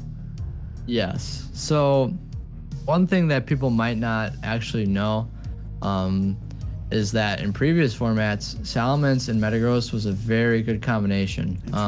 Because and what he's it a did, late player too. It's interesting. Yeah. He did that good. Yeah, and the thing that's interesting is Salamence actually gets Bulldoze. So it's like those other Pokemon you see next to Metagross use Bulldoze, like Spectrier plus Bulldoze next to Metagross, and Entei next to Metagross, and in my case that I've used before, Raikou next to Metagross. It's like the same kind of Bulldoze plus Metagross theory, right? Where you just Bulldoze, you get the speed control, and you hit them hard with a +2 attack, and that's how it was used in 2015 even, back when we were in other games. Right. It was kind of the same thing. So this is a combination that I'm actually very familiar with. Interesting. And it's really, really good. Its speed stat on Salamence is not as good as it used to be, but it's still usable, right? It's one of those. It's base 100, so it's still good enough to use next to Metagross. And Salamence on its own can be its own sweeping utility, right? Because you can go Moxie instead of Intimidate, right? Or you can still go Intimidate, and just go for Dragon Dance setup, or you could just go straight off with maybe Life Orb Airstreams or Life Orb Dragon moves, or it gets fire coverage. It gets a whole lot of moves actually. It gets dark coverage with Crunch. I mean, the list goes on, right? There's a lot of attacking moves this thing gets, and I think he can use it to probably really good success just because it can run a multitude of items, in a multitude of sets. And that's something in draft that's very, very valuable in a Pokemon is for it to be able to do multiple things. And I think you can see it, with an Assault Vest. You can see it with a Life Orb. You can see it with maybe even a Lumberry, or it gets a lot of different things that it can do to both support, let's say Metagross with Bulldoze, or you can go the Tailwind route, like you were saying earlier, right? Which it does get, because I just checked. Yep, this series, it does get it. Craps, all I see is ally switch over on Jin's team. Mince can go special. I mean, he can go ally switch Porygon too, right? But of course, yeah, it does learn ally switch. Yeah, and I like P2 Metagross as like his first 2 picks because we all know how good that is. Yeah, we've seen it do well. Yep. And both of these Pokemon are Venusaur. I know Venusaur is like his trademark. His Torkoal too. Yeah, his Torkoal is also his trademark. They're both his trademark. P2 Metagross, Sable, Rotom. Oh, those are the ally switch. I was looking at his Rotom, and do you guys see Jin doing the ally switch too much? I mean, I maybe the times I haven't seen him do it too much. I know he gets mad when other people do it, but he's gonna use ally switch one of the weeks. He's gotta. And then he got Arachnid and Delmise, which are some comfort picks because I know Jin has been playing those 2 Mons lately, and not Delmise lately, but Arachnid, and he's gotten success with Arachnid. Sableye is gonna do Sableye things. I mean, there's nothing too much crazy to do with Sableye. You're gonna give it, you're gonna use Prankster. You're gonna push some moves to the end with whatever that move's called. But I can tell you. Quash, thank you, Nick. And then with Butterfree was an interesting pick. I can tell you Fevzi got mad when he picked Butterfree. So Jin loves tilting people with ally switch. I miss those moments then, Sluicy. But he did get Butterfree, so he's got he got his sleep, I think, because who else is gonna put Pokemon to sleep on his team? I think he got a little flavor with his sleep. He's gonna be able to do some sleep. And then Rotom Heat for his free pick, and I think that was, of course, Rotom Heat was tier 1, but he immediately swooped that up. And it's a nice free pick. The Rune of Rig is, oh man, and he already dropped a Dreadnought, like I said, for Lucario. So just to finish up all of his Mons, so he's got Lucario as the last slot. And it looks like, as far as Trick Room user goes, I don't know if Rune was another Trick Room user. Who else is using Trick Room besides P2? Sableye doesn't learn it, I'm pretty sure. It does not. But, yeah. Yeah, so these last picks are actually really interesting because Runerigus is something that I've seen people toy with it because it gets a cool ability called Wandering Spirit. Yep. And what that does is basically when Pokemon makes contact with, Runerigus, and their abilities swap with this one. So that's kind of interesting because, like, what you can do basically is if you, like, self-hit yourself. So let's say, what kind of other abilities does he have on his own team here? It doesn't look like he has anything crazy. Because normally what you'd see next to that would be like a huge power Pokemon, and you hit yourself and you give Runerigus huge power, which is really crazy. But right now I don't see anything like that on his team. I think he's using it more as a Trick Room setter than anything else. Because you can go Trick Room with Runerigus next to the Rage Powder on Butterfree, and that's kind of nice. And you can also Rage Powder next to P2, right, and do the same thing.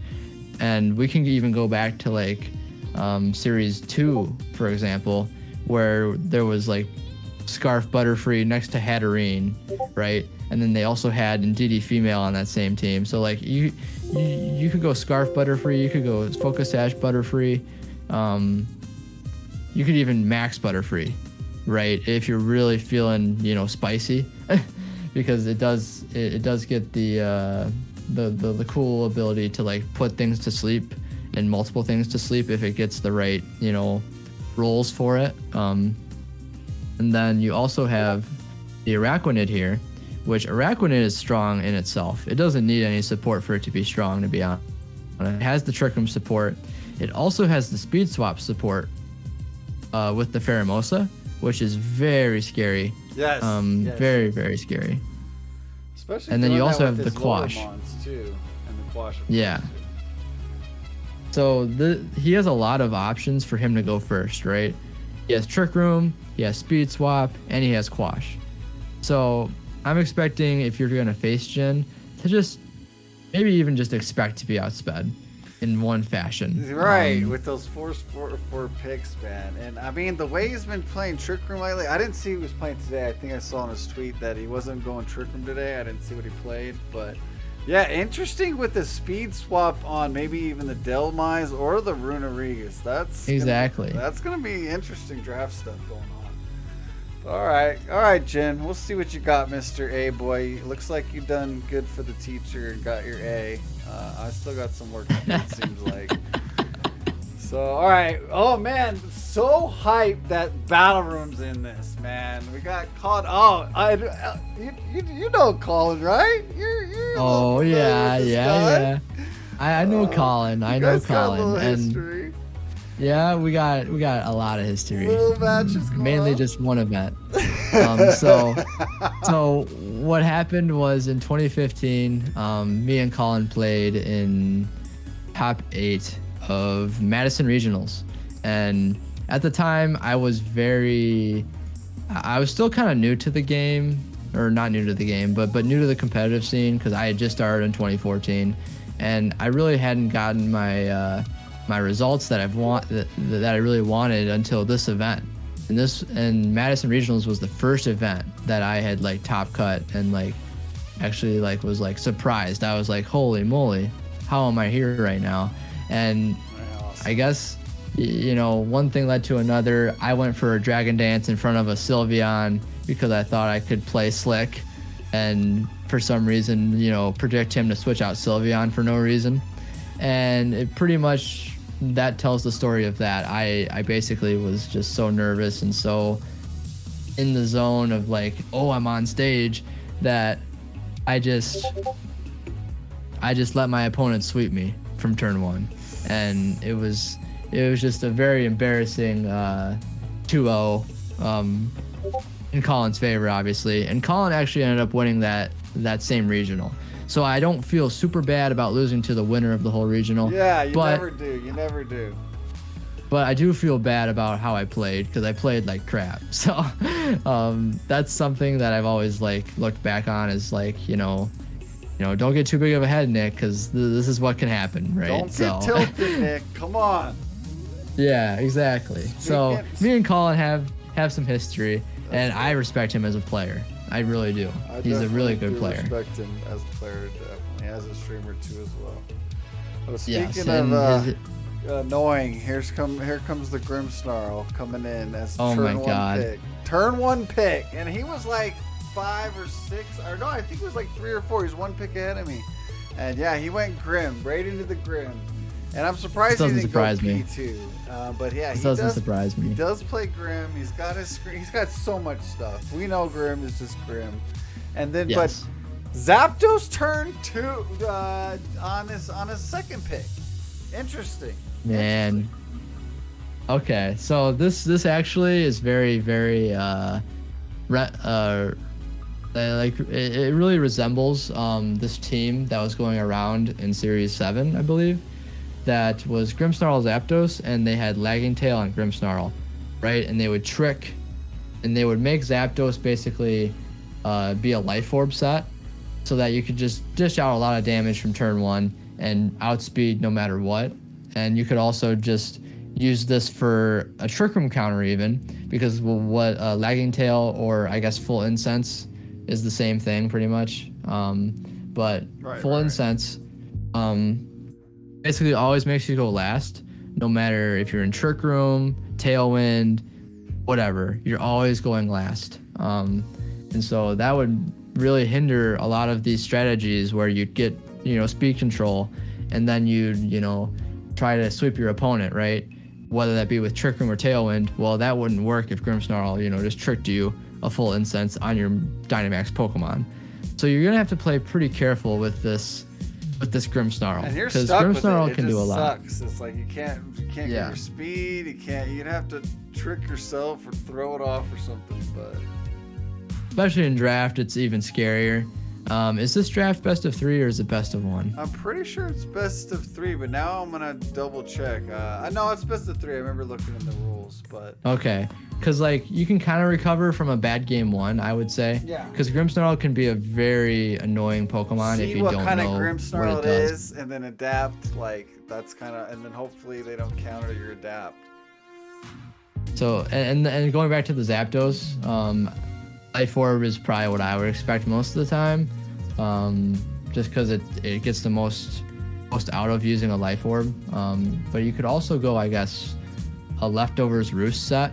I've seen him run that set actually. Wow. On one of his tournament teams that he did well with. Yeah, So I wouldn't be surprised, I guess, if he ran something like that. Yeah, with Blastoise as his 3rd pick, and then Ferrothorn as his 4th pick, he picked up.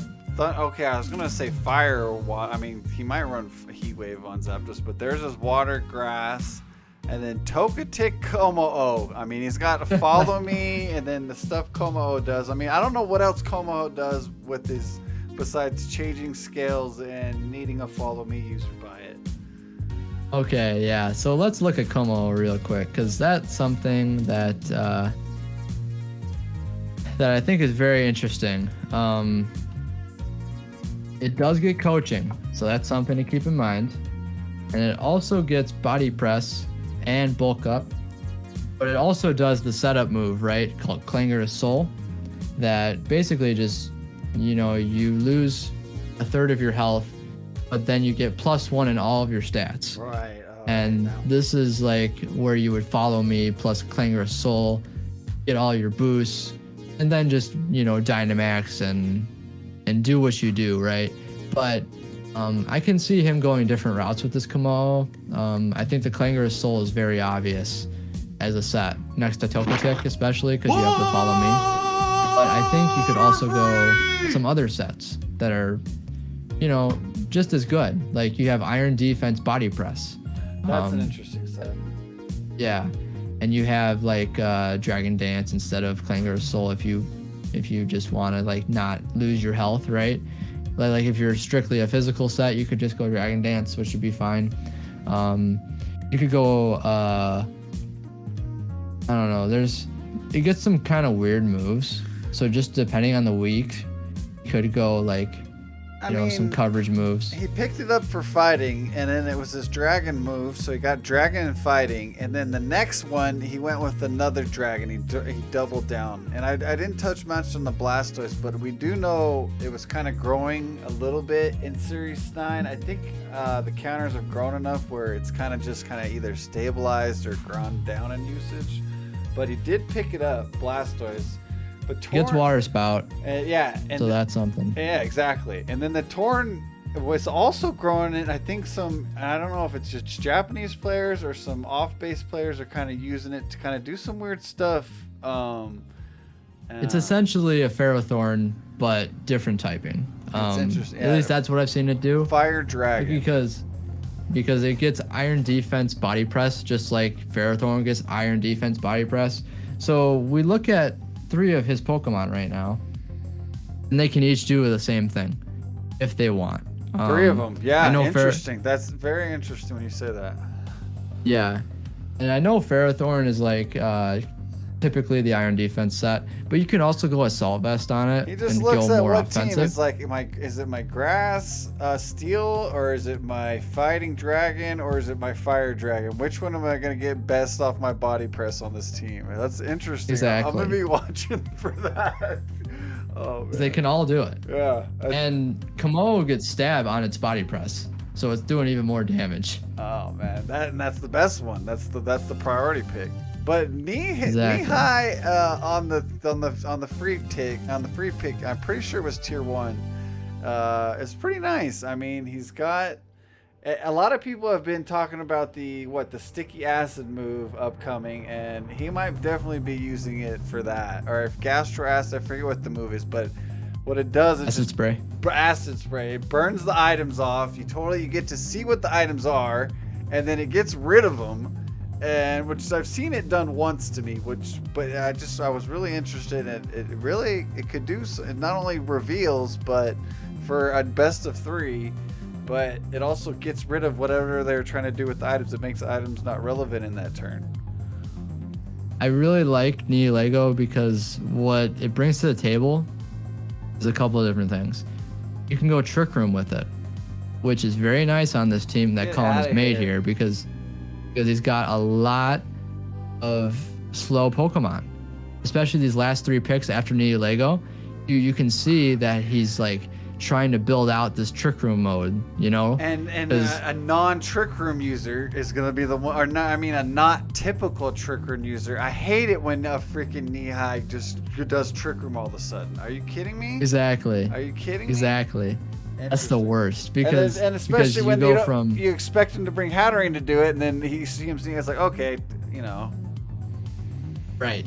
Because you can't counter both Nihilego and Hatterene at the same time as far as like coverage. So it's one of those things where like, yeah, you have like the Trick Room option on it.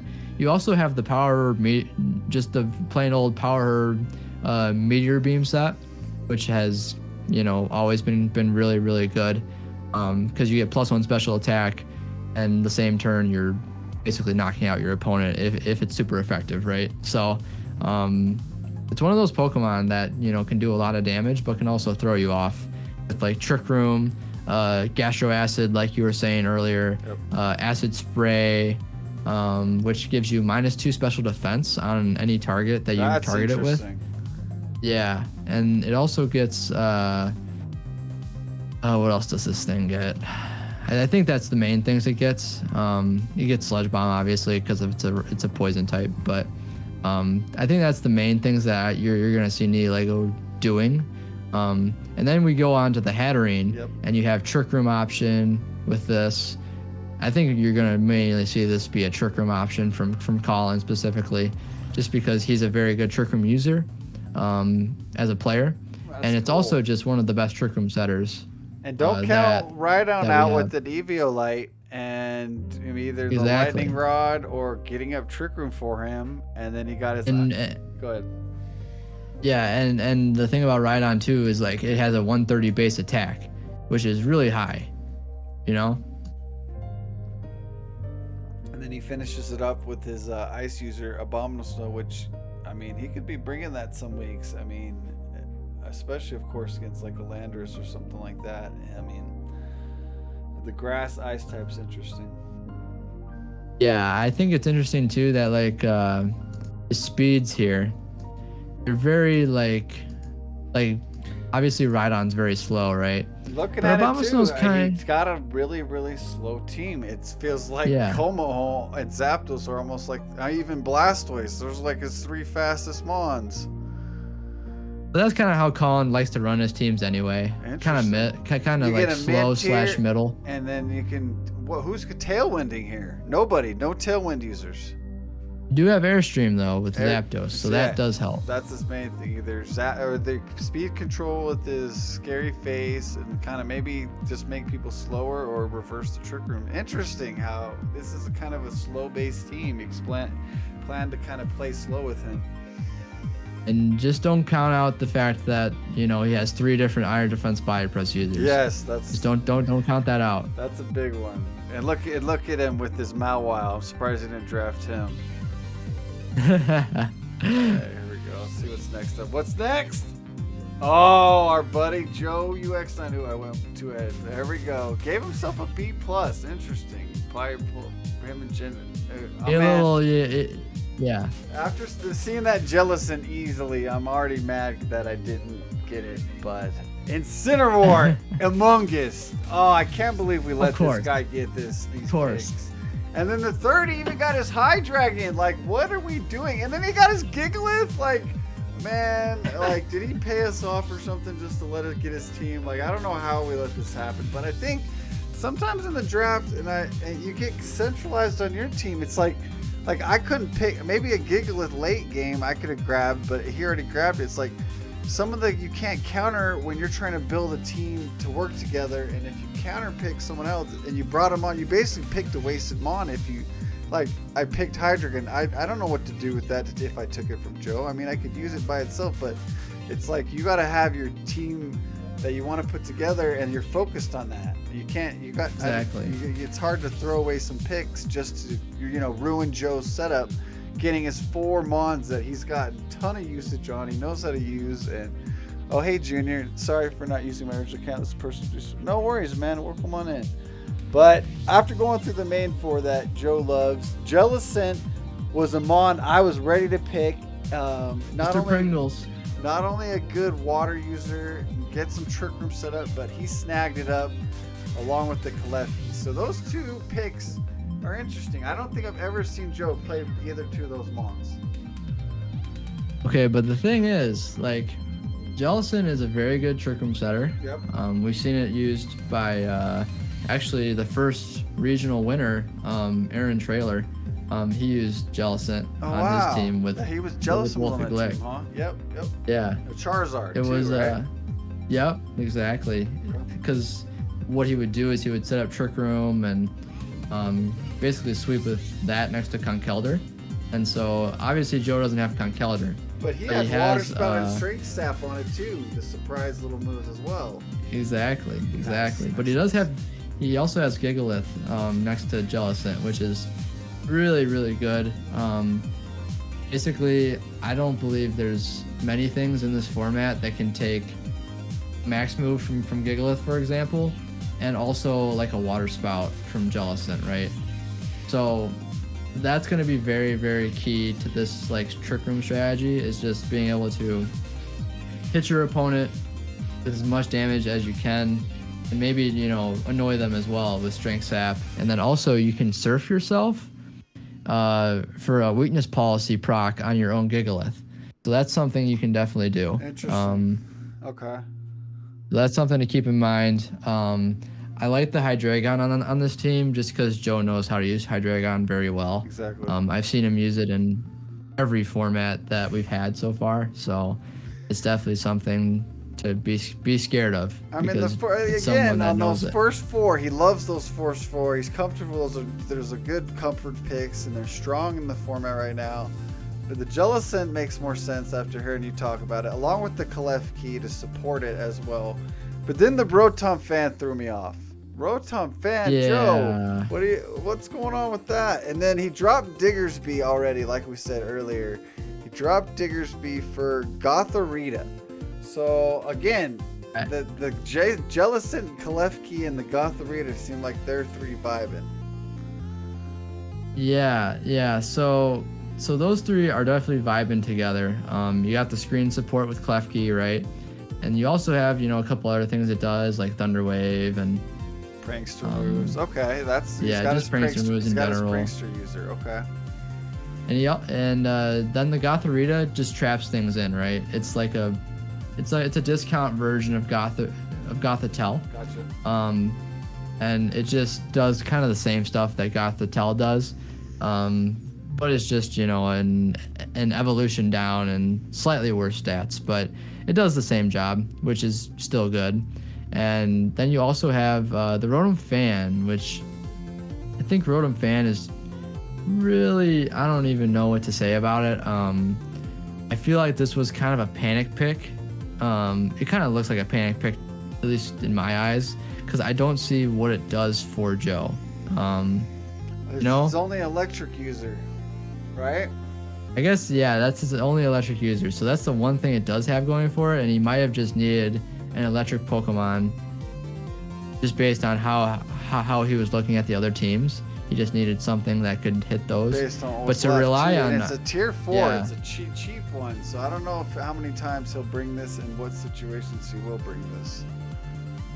We'll see. We'll see how he's able to use it. I think it's definitely going to be one of those things he doesn't bring every week, but he'll probably bring it, a couple times, and maybe it'll versus do what Colin it needs to on that Zapdos and that Blastoise. Jeez. Yeah, that is true. I forgot about how it can deal with like things like Blastoise and the lightning hits or the Lecky. We'll talk about who has a Lecky. All right, the last three. He got Lele, Braviary. He got his Defiant user, and then Exceligor. Oh my gosh, that guy's kind of crazy. Yes.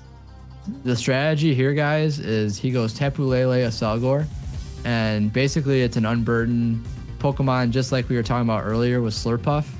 And the only thing that is cool about Exceligor that is different from the rest of the unburdened users is it gets Final Gambit. Yep. So you can Final Gambit your opponent. And if your HP is higher than your opponent's HP or the same, then your opponent is getting knocked out turn 1, but you're also taking yourself out. So it's one of those Pokemon where you're just sacrificing it for like a better matchup against your opponent's team in general, which I can definitely see him doing to a success. But you just have to be careful, because if you Final Gambit into like a Dynamax Pokemon, for example, sure, you're doing a lot of damage, but you're not actually KOing them. So that's kind of interesting. You're losing a Mon. For a Mon for a non. Right. Usually it's got to be a Mon for a Mon, not a Mon for a non-KO. That's kind of hurtful. Exactly. It's less helpful. That makes sense. In that scenario. And so you just got to play careful with it. It's definitely a good supporter in general because it has Struggle Bug, which basically is like Snarl, but 100% accurate. So I will always love people that can like use Struggle Bug, because it's just so much more ideal. I hate it when it does that. But. Yeah. And it also gets Acid Spray, kind of like Nihilego from earlier. It does? Okay. Yeah, so you can do like the Lele, Exceligor. If your Choice Scarf Lele next to Exceligor, you can Acid Spray, give the opponent -2 special defense, and then go for your Psychic move and Psychic Terrain, right? And that does a lot of damage. You can also go for your Fairy move of Moonblast or Dazzling Gleam. I see Lele Exceligor as a very linear kind of strategy, so it's going to be interesting to see if he can like mix it up at all. Mix it with something else or do something different. Yeah, that'd be some creative. Maybe I don't think Joe's kind of does that kind of crazy stuff. He really stricts to kind of what works, or I don't see him doing wacky stuff like, you know. I agree. Like Defiant Tornadus, maybe, We'll talk about that later, but okay. Moving on to the next team. Go ahead, Joe.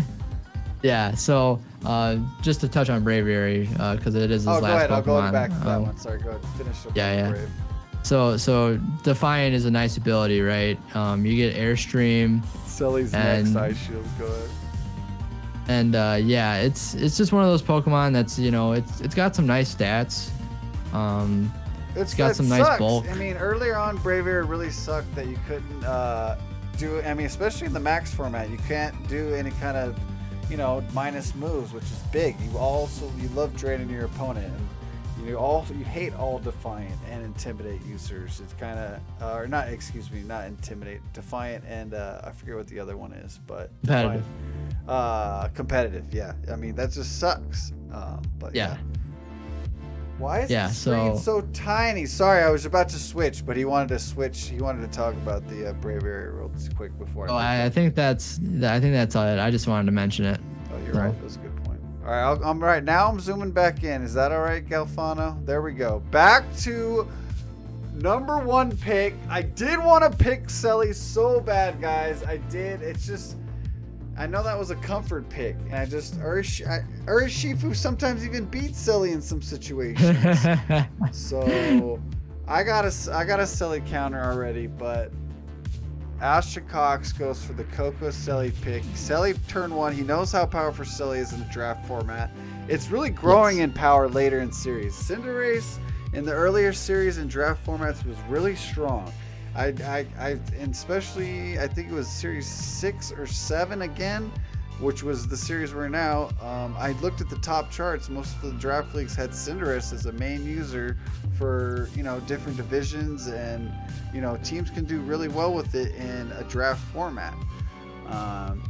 but his third pick was Entei, which is interesting. I mean, it's great in this format right now.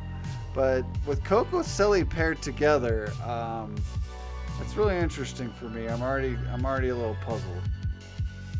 Yeah, so with the Tapu Koko Celesteela combination there, I'm a little bit curious what his plan is here, because you got two very different styles of Pokemon, right? Right. Celesteela right. usually known to be. You feel what I'm saying? You're expressing myself a little bit better verbally.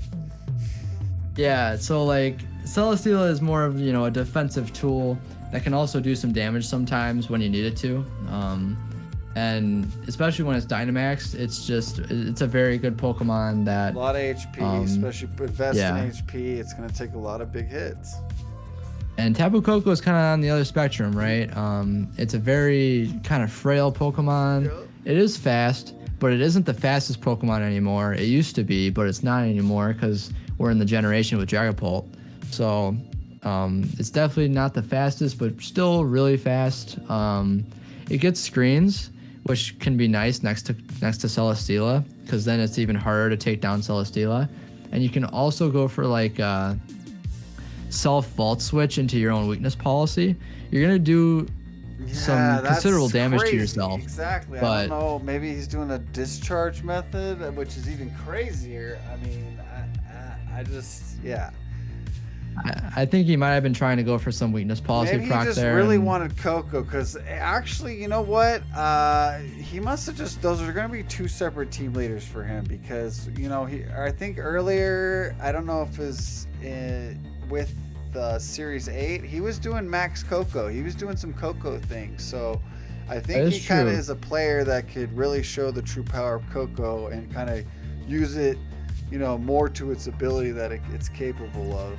And then I was looking at Entei and wondered why he picked it Entei, and then I looked at the next pick in Regirock. So it's obvious he's got his Bulldoze, his weakness policy proc. I mean, exactly. I love Entei snarling. I mean, I hate it when Entei snarls me.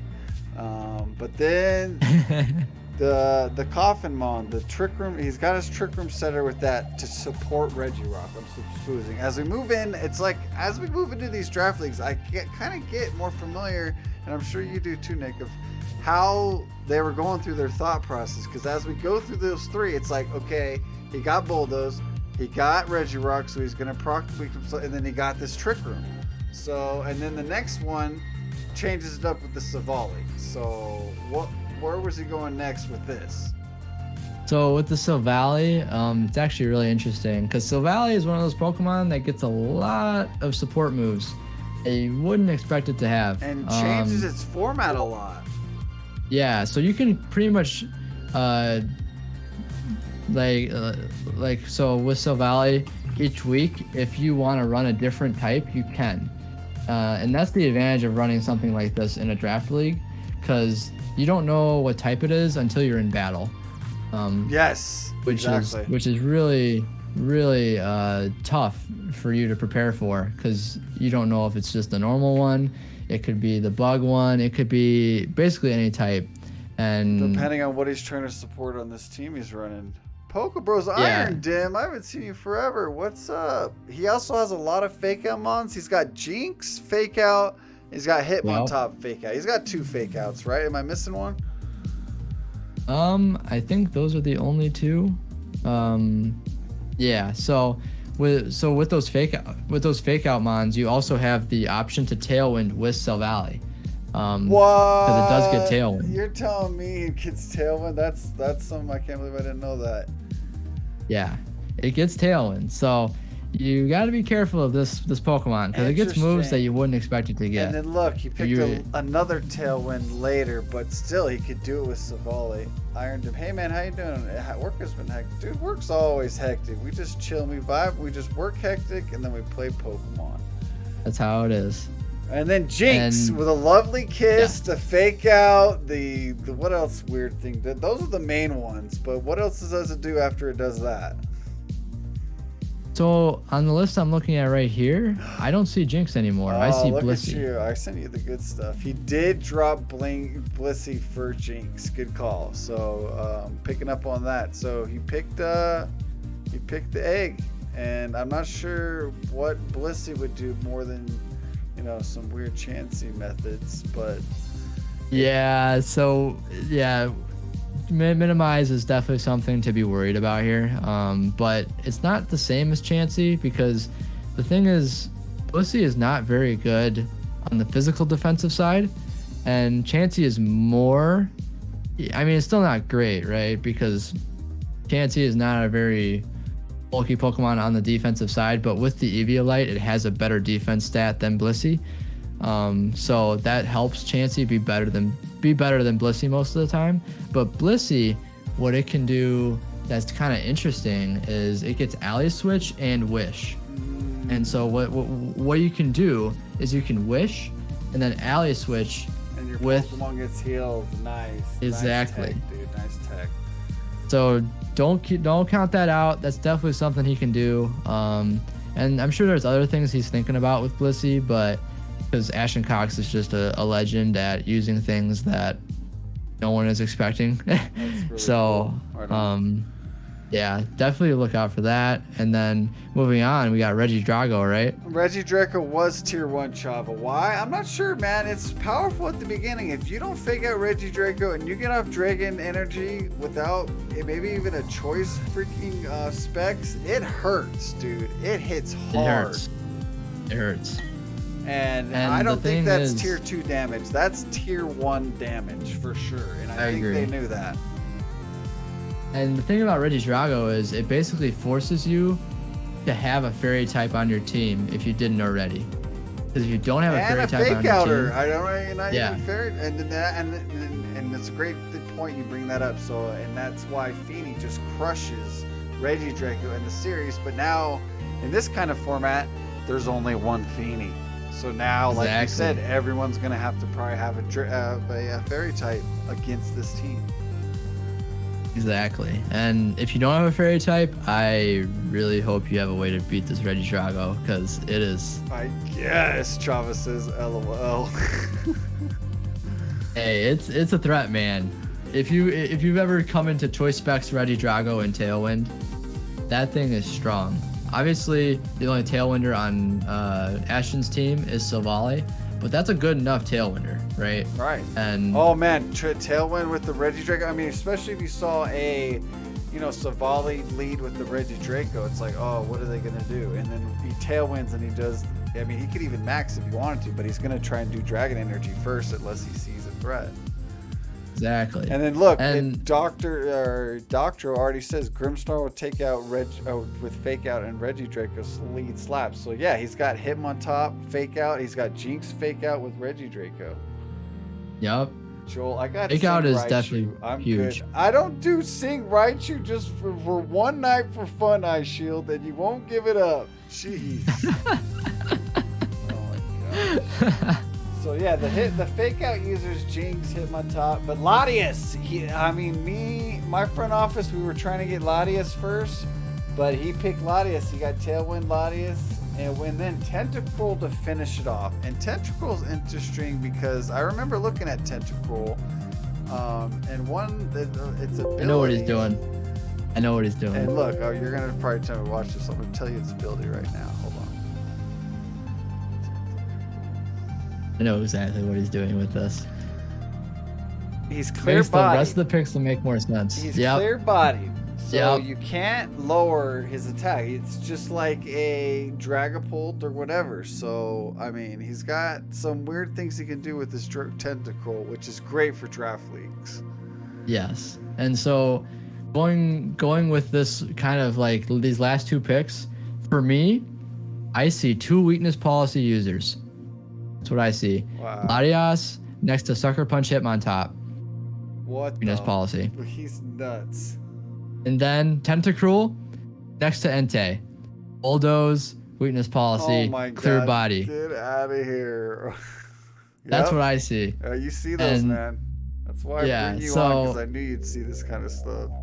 Yeah, this is that's what I see here, and I also see the tailwind stuff, like you were saying before. Latias definitely is something that you can tailwind with, and you can also go for Bulldoze with Latias even, next to Regirock, just like you do with Entei. Oh, yes. And people do that with Metagross too. But yeah, Yep. in this case, interesting how he brought some backups. There's some users that will do it in the standard, and then maybe a backup user you won't expect. I like how. And you get to ally switch too, so I like you gotta watch out for that. This after out of all the drafts so far, this one seems the most. I mean, his 2 picks, you throw us off, but it seems like, you know, like you said, they do 2 opposite things. But then as he brought it all together, it kind of makes more sense. I kind of like how Ashton drafted here, and I do too. After seeing all the teams we've seen so far, this is the one that interests me the most so far. But You better have a Regidrago answer, people. Yes, That's all I'm saying. Exactly. I got mine. Don't worry. I always have to have mine. Okay. And shout out to Nekkra, because Nekkra actually did a review video already as well, which we're doing right now as well. So I kind of am interested to check hers out after we finish out. But like I said, her first pick I thought was Spec, but she went Glastrier, the other horse. And then second pick, Excadrill, and we can get to what I sniped from her, because she was trying to get that T-Tar, and I worked out my team where T-Tar could work with our team. It was a late game pick, so I swooped it up.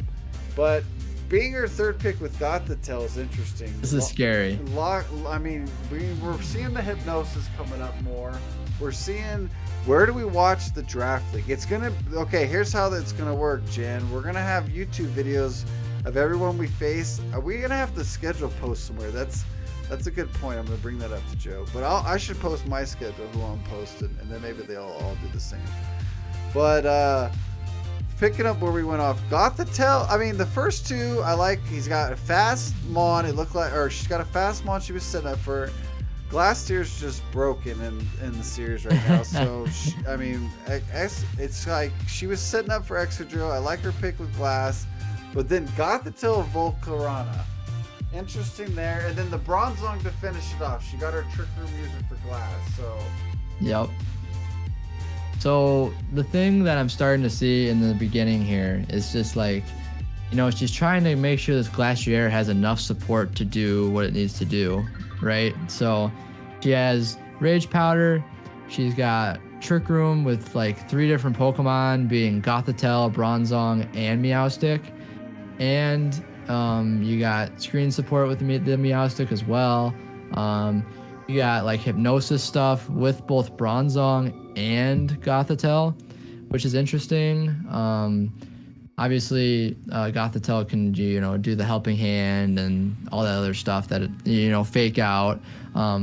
But I'm kind of seeing like I'm not gonna get too ahead of myself, but I'm starting to see like kind of a too much focus on the Glastrier with this team composition. Okay. Like you are really relying on that Glastrier to do a lot for your team to really shine in certain weeks, right? Because your 2 like main attackers are Glastrier and Excadrill. And Excadrill, the only support it has is the Hippowdon, which is like, it was her last pick. So she has the sand because she needed the sand in some fashion, and Tyranitar was already taken, as you said.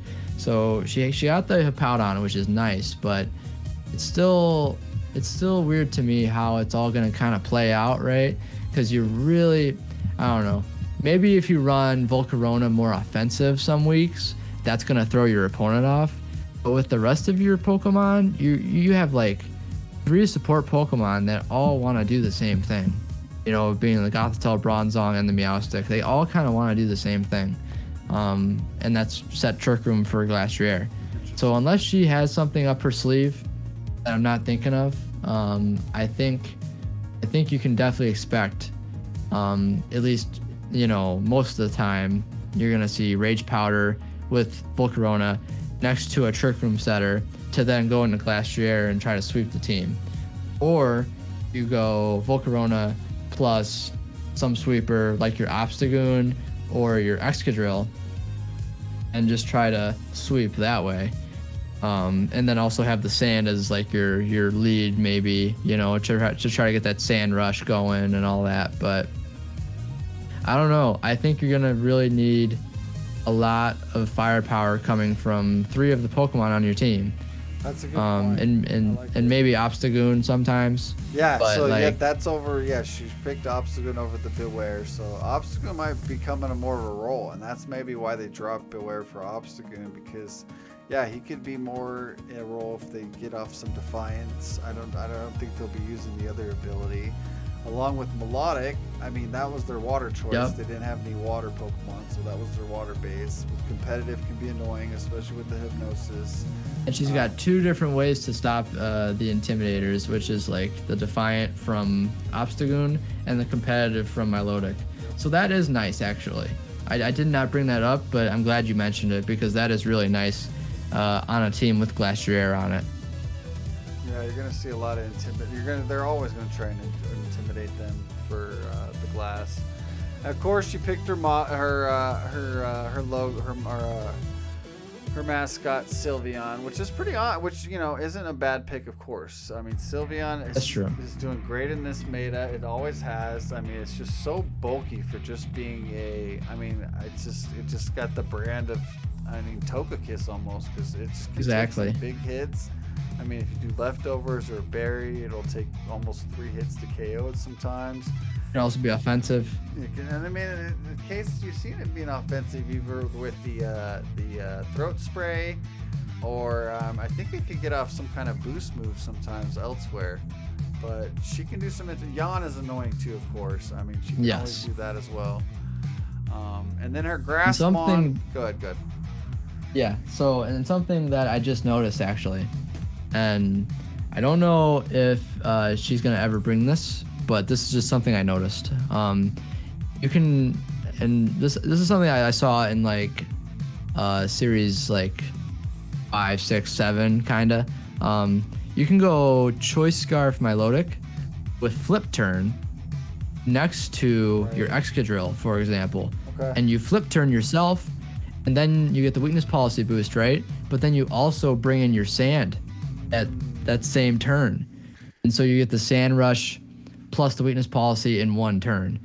So that's something to keep in mind, as well as the Quick Attack next to Obstagoon from the Sylveon.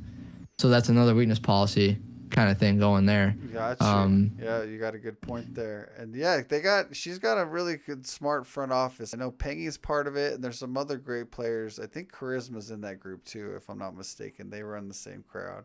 So they got some. I noticed they got some tech, some tools in the shed, and Rotom Mo was really strong in earlier formats, and it's still not too much terrible. It's not too terrible. It's just Rillaboom just takes all the grass mons by storm, any kind of grass types.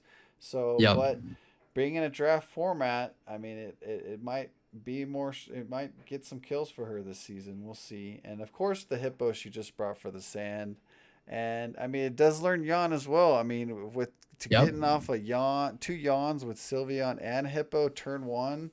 That's gonna really suck. You're gonna need a Feeny or some kind of way to get rid of that sleep. I was looking if it got Iron Defense, and it does not, but that would have been something cool if it did. Body press. Does it learn body press? It does get body press, so that's something that you can just run, because it does have a pretty high defense stat. But it doesn't. I think for sure steel move. Can it max and do some steals? I've never seen a it max. It can do max steel for defense boosts, but I feel like you're mostly gonna see it just set sand, right, and go for Yawn. Yep, that's about it. Not doing those single player moves. Maybe back off. Throwing off some rocks, maybe if it's got time. Doing a whirlwind if it does get some to sleep.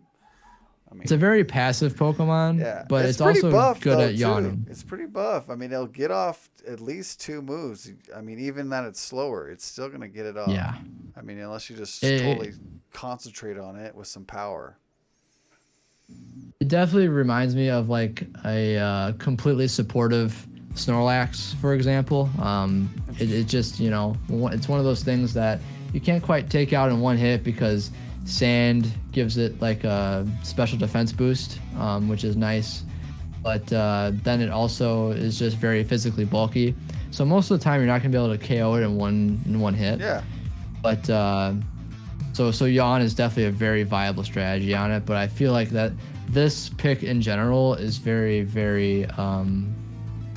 I mean, it's something she had to pick after Tyranitar was taken from her. But like, it's definitely one of those picks where you just look back on it and you're like, man, I wish that was like something more versatile, right? Because you really can't do a whole lot. At least maybe she can. I don't know. But from what I've seen from it, I don't think there's a lot of different stuff you can do with this. I think you're mostly going to see the same set if you're going to bring it, Good point. Eye Shield. Joel furiously taking notes for the next Selly Raichu Cork. Eye Shield. Woo! Here we go, guys. The VIPs of the stream. Vegas Tornadus. We need a new logo soon. All right, let's get to it. Let's get to it, Nick. I mean, I'll talk you through my thought process, and you can finish it up for me. But I mean, like I said, I wanted Selly P2 turn 1, but then I saw Nekkra pick Glasteer. I saw Manby pick Dragapult. And I'm like, man, I just got to counter Manby getting Urshifu. I mean, what better counters Dragapult than Urshifu? And I think before that he picked BattleRoom picked Grim, and I was like, no biggie. I mean, I know Grim does well against Urshifu, and I also know, like I said, I wanted Cinderace. He always does well. He's just so versatile. And then my Selly got taken. So who's the discount Selly user?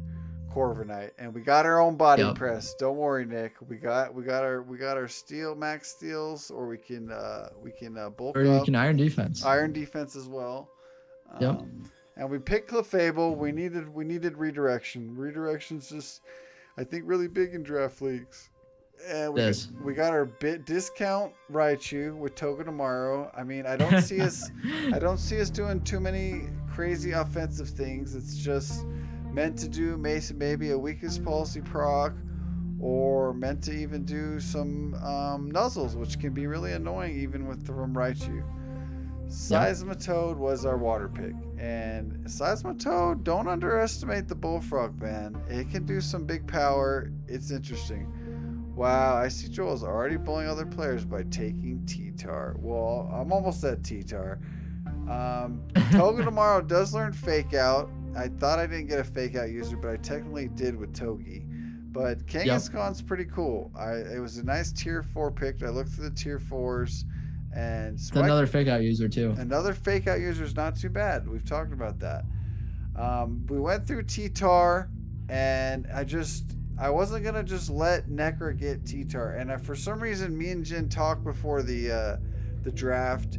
We talked who we were playing week 1. I think he's playing Nekkra and I'm playing Sierra. I must have got it confused. For some reason, I thought I was playing Nekkra, so I thought I was making the play for me week 1 to steal T-Tar from her to mess it up so I could just not set Sand, but she's gonna set it anyway. She got Hippo, but it was still a good pick because I was gonna either get Dracozolt or Stoutland, and seeing and then going against my man. Wow, admitting it on stream, but T-Tar, I was gonna be supporting Dracozolt or Stoutland, and then when it got to my turn, I looked at who I'm playing week 1, and Dracozolt was not going to help me week 1.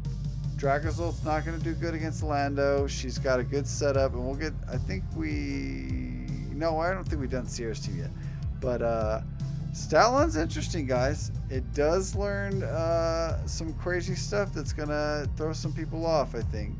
Oh, I know. And then Latios was our Tailwind user, and to do some damage on we needed an Icy Wind user. So, and we got like I said, a Tailwind again. And then Gorgeist was a Zordor pick. We did need some kind of Grassmon, but Ghost was interesting, and we got some tech that we've talked about using this. So that was the last three we had laid out after we picked T-Tar, and we got all three of them. So this went according to plan. I mean, I know it looks rando, I know it looks kind of mixed strategy, but like Joe and Jin said in their stream themselves, every week's a plan. I mean, I'm gonna have to formulate these mons into a position to make me win each week. But give me your take, Nick. Okay. So when I first saw the team, I was, you know, a little confused, but you know, it does make some sense now that you kind of went through how you were thinking about it.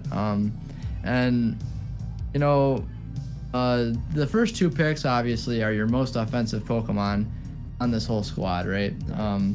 You got Urshifu and Cinderace, and those two combined, or even just alone, really, are just really strong into a format where you have, you know, only one person has Urshifu and only one person has Cinderace, and unfortunately for your opponent, they have to face both. So it's one of those things where you have to be ready. You have to be ready for those two, and you also have to deal with Follow Me. And Follow Me is really good in Draft League because there's only so many Follow Me users. There's only so many Rage Powder users, and Follow Me is the better of those two because it's one of those that you can't avoid, really. It's always going to be something you have to deal with. So Follow Me next to those two is insane. I think Corviknight is definitely, like you said, it hasn't been seen as much because Celesteela is around now, but I think Corviknight is still very good in the right position because you can Iron Defense, you can bulk up, you can even, you know, go for the G-Max move to get rid of screens, right? Because that's what the G-Max move does. It gets rid of the stat conditions on the field as far as like screens and stuff. Mirror Armor is great too for intimidating and stuff like that. Exactly. So it can be both an offensive threat or just a defensive threat, right? Just put in the right position. And then you also have the Togedemaru. And Togedemaru is one of those Pokemon that always has like kind of scarred me because it's got Lightning Rod, and my favorite Pokemon used to be, and pretty much still is Xurkitree. And Xurkitree obviously got countered by Lightning Rod back when I was using it in like 2018 and 2019 even. So yeah, that's, you know, one of those Pokemon you gotta watch out for, because if you have Corviknight on the field, you can easily switch in the Togedemaru or just have it on the field already, and now your opponent can't just, you know, hit you with an electric attack. So that's really nice to have, and you can also self vault switch, like you were kind of alluding to earlier with the weakness policy, and so you can like self vault switch into your own Corviknight for a +2 in your stats, and I don't know, that makes Corviknight for me a better pick than it would have been had you not picked up Togedemaru, right? Yeah. By picking up Togedemaru, you have more that you can do with Corviknight now. So I think that was actually a very good pick from you. And then also the Seismitoad.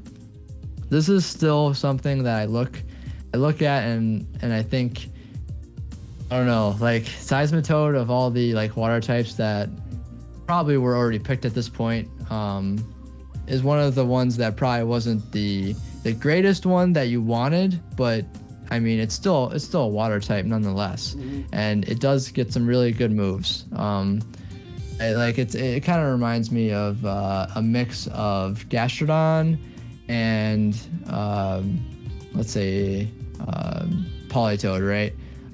It's really, you know, its stats are kind of, you know, mid-tier across the board. It has some pretty good like offensive tools and defensive tools that it brings to the table. I'm not really, I'm not the most familiar with like Seismitoad, besides like the one time it did well. I think it was actually what's his name? I don't know, but some good player actually like got #1 on the ladder with Seismitoad. Wang, aren't you? Yeah, Benji Wing. That's Beat me who it with was. this I was trying to think of their Mon. name. It was amazing. Yeah. And it's just so buff, and it's just big water moves, and then once it learns to swim after it sets water. So, I mean, this could be interesting. It also gets some pretty cool things like infestation, so you can kind of lock in your opponent if you need to, as long as you're on the field. And then it also gets after you, which is cool if you set up your own rain, right? Because obviously you can max Seismitoad, go for max Geyser, and then now your Swift Swim ability is activated. And so long as you get through all your Dynamax turns, dude, you're still in the rain. Dude, I put a Rendo Berry on this, and if someone doesn't have a Grassmon, it could get dangerous. Yes, very quickly it can get dangerous, and you can throw like a Life Orb on it, for example, to get more damage out of it. I mean, there's some stuff you can do with Seismitoad that isn't just cut and dry, right? Mm-hmm. So, and I think the Kangaskhan coming up next here is also kind of interesting. We saw a little bit of it from Aaron Zhang's channel, where it went for Fake Out, and then it also has Last Resort. That's and it. Those were the only two moves that it used.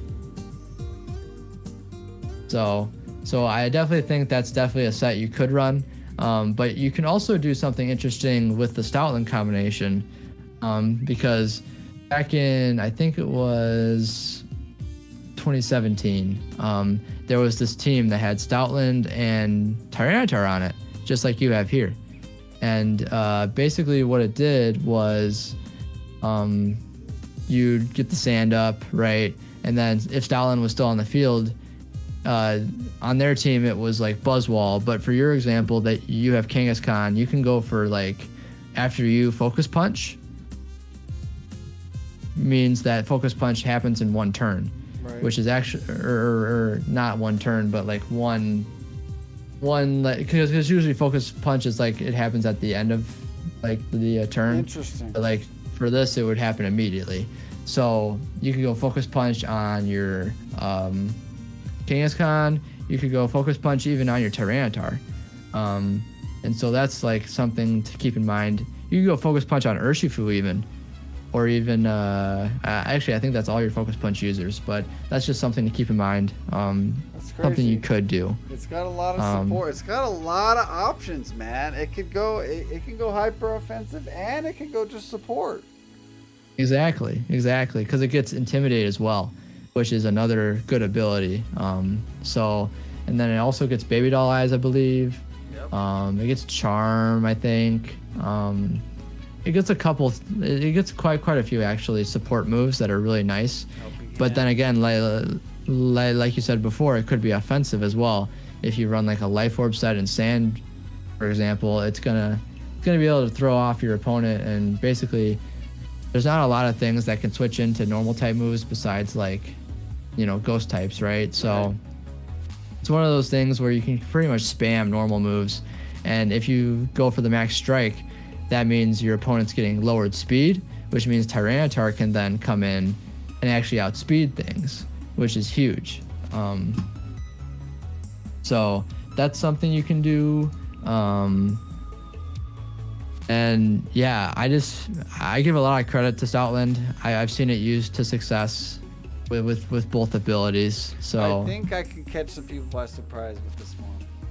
Yeah, I agree. And Tyranitar is pretty much self-explanatory, right? That was a solid pick to get in the free picks. Like, look at that. We went through tier 1, tier 2, tier 3, tier 4, and actually all the tier 1s, of course. And no one picked up T-Tar, or I think it was a tier 2. I'm pretty sure it was tier 1, and no one grabbed him yet. And this is a good pick. I think Nekkra got a little too comfortable at that point in the picking, because she was probably like, oh, no one else is going to pick T-Tar because I have Excadrill. Well, here we go. We have Tyranitar being picked by you. Yes. So we were able to still use it. It's not like I was like, as soon as I knew I was going to pick him, I was like, okay, we got to use Sand to our advantage. I know we don't have Excadrill, but I think we could use Stoutland, and yep. I mean, just Tyranitar by himself too, just changing the weather and just getting weakness policy and maxing. And we haven't even talked about some self-procs maybe we can do. Asthmatic, what's up? Again, bullying the other. I'm bullying myself. Ice Shield, chill. All right, what do you think about Hey, Gourgeist? Okay, so I see a thing that you can do with Gourgeist that's actually very disgusting. You If can you're go. gonna say what Zordar said, then you're the wizard. It's himself as well. Okay, yeah. So you can do actually two different things with this Gourgeist. And they both deal with the same move. Gourgeist is, a big move that it does usually is Trick or Treat, right? There we go. And so if you Trick or Treat into your own Tyranitar, you're now immune to fighting, which is huge. And you can also Trick or Treat your opponent, and your own Urshifu now is doing super effective damage to basically everything on the field, which is like super good. Awesome. And then you also got Shadow Sneak next to your Sadia or Latios. We got a couple For the things weakness going policy. on here. We got a couple things. Yeah. So it's like, and I didn't hear Jin and I just think Jin and Joe maybe they probably have seen that stuff, but I mean, it's just some stuff that, you could just do. I mean, once you see the leads, maybe you'll see it, but what if I have it on the back and pull it in late and it's just too late, it might be a different story. It's a Trick Room setter, It can also because you got to follow me, you can follow me Trick Room, and you can also self-activate weakness policy on Tyranitar or Latios. So you have some options here. I definitely see it. Awesome. All right. Let's see. Don't give up on your boy too much. All right, enough about me. Let's go on to the next one. Osiris Studios. So this is Lee, I'm pretty sure, and this is this guy broadcasts alongside Nekkra, and Who let him get this roster? Who let him get this roster? Just chill for a moment. But yeah, man, I don't know. Nobody wanted Venusaur Torkoal yet. I mean, people were setting up for other things, but once we get through this one, I think I might kind of he's just got the heavy hitters. I mean, going through the first, two, Venusaur. I mean, already he won the draft. How did this happen? But then Rhyperior, I guess. I mean, something for Trick Room? Was he just getting the tier 2 pick already out of the way? Maybe even a weakness policy proc with the Azumarill would be cool. And then he got his Trick Room setter with Mimikyu, which is a great one. His discount Incineroar, a Torcat's amazing. Everyone kind of, it's a mixed bag, but I think the majority agrees that it does the job with its Intimidate. It can get off a Parting Shot, it can get off a Snarl, and it's done its job. And then the tier 4 Passamanian, or Path, whatever his name is. But this one's cool. I forgot what this one does. Are you already looking at some? Go ahead. What are you looking at? Some tech? Okay, so Passimian is nice actually because he's actually got a couple physical attackers on this team or actually a few that are very kind of weak to intimidate spam. So it gets Defiant, which is kind of the nice thing about it, and it also is a really good user of weakness policy itself. So if you go Azumarill plus Passimian, right? Let's just look at Passimian's ability here, because this is where it gets interesting. Receiver. Go ahead. Is this where? Right. Go ahead. This is where it gets interesting. Okay. So instead of Defiant, you go Receiver on your Passimian, and what Receiver does is it copies the ability of an ally that faints. So now let's look into Azumarill's move pool, and Azumarill gets huge power, right? And so you go Misty Explosion with your Azumarill. And what Misty Explosion does is it blows yourself up, basically. And it's also a Fairy type move, so you're super effective onto your own Passimian, which activates its weakness policy, which then also gives it huge power because of Receiver. Yeah, That's crazy. It can become a mess. That's interesting. It can become and I always liked using. I always thought of him as a underrated Defiant user, and I've kind of wanted to play with it. But what you just told me has blown my mind. Yeah, the Azumarill Pissimian is a real strategy, and you should definitely not discount it. Discount it. Oh, that's pretty cool. And the rest of his team is also really threatening. The fact that he was able to somehow get Venusaur, Torkoal, and Rhyperior, and Mimikyu, and as we're gonna get to in a second, Charizard. Yes, leading into it. I mean, that one kind of closes up his picks because, I mean, he does have another fake out user, and a tiny fake out user. I want to say low tier fake out users. I'm gonna say because Scrafty and Torcat are, they're not high speed. They're not gonna do too much damage, which doesn't really matter with fake out, but. I mean, it'd be a waste to just use Fake Out just for those Mons, and I mean, they're gonna die easily. But Jolteon was his electric pick, it looks like, and the SQ can be used interestingly. So that seemed, along with the Passimian, like you said, with the SQ, he can do some tricky stuff with that stuff. I don't want to say meme stuff, but he can do some stuff where some people will be hard to predict. I know what he could do, and it's kind of scary. Like he could. So Ice-Q has an interesting stat distribution because it can be slow and fast at the same time within the same spread and same Pokemon. Because when it has it's like ice, like when it has the ice cube on its head, its base speed is only 50. Yep. But when it gets broken, that's when it boosts its speed up to base 130, which is the same as like Tapu Koko, for example. So very, very fast. And the only way that Ice Face gets broken is if you hit it with a physical attacking move. Right. So the best thing that Ice-Q's like done in the past is it goes for Belly Drum. And then let's say your opponent, breaks your Ice Face, then you're super fast, right? And you're just destroying your opponent. But he doesn't even need to like have his face broken to sweep you. Like if you're so afraid of like breaking the Ice Face, then he can just say, well, I'm just gonna go in Trick Room, right?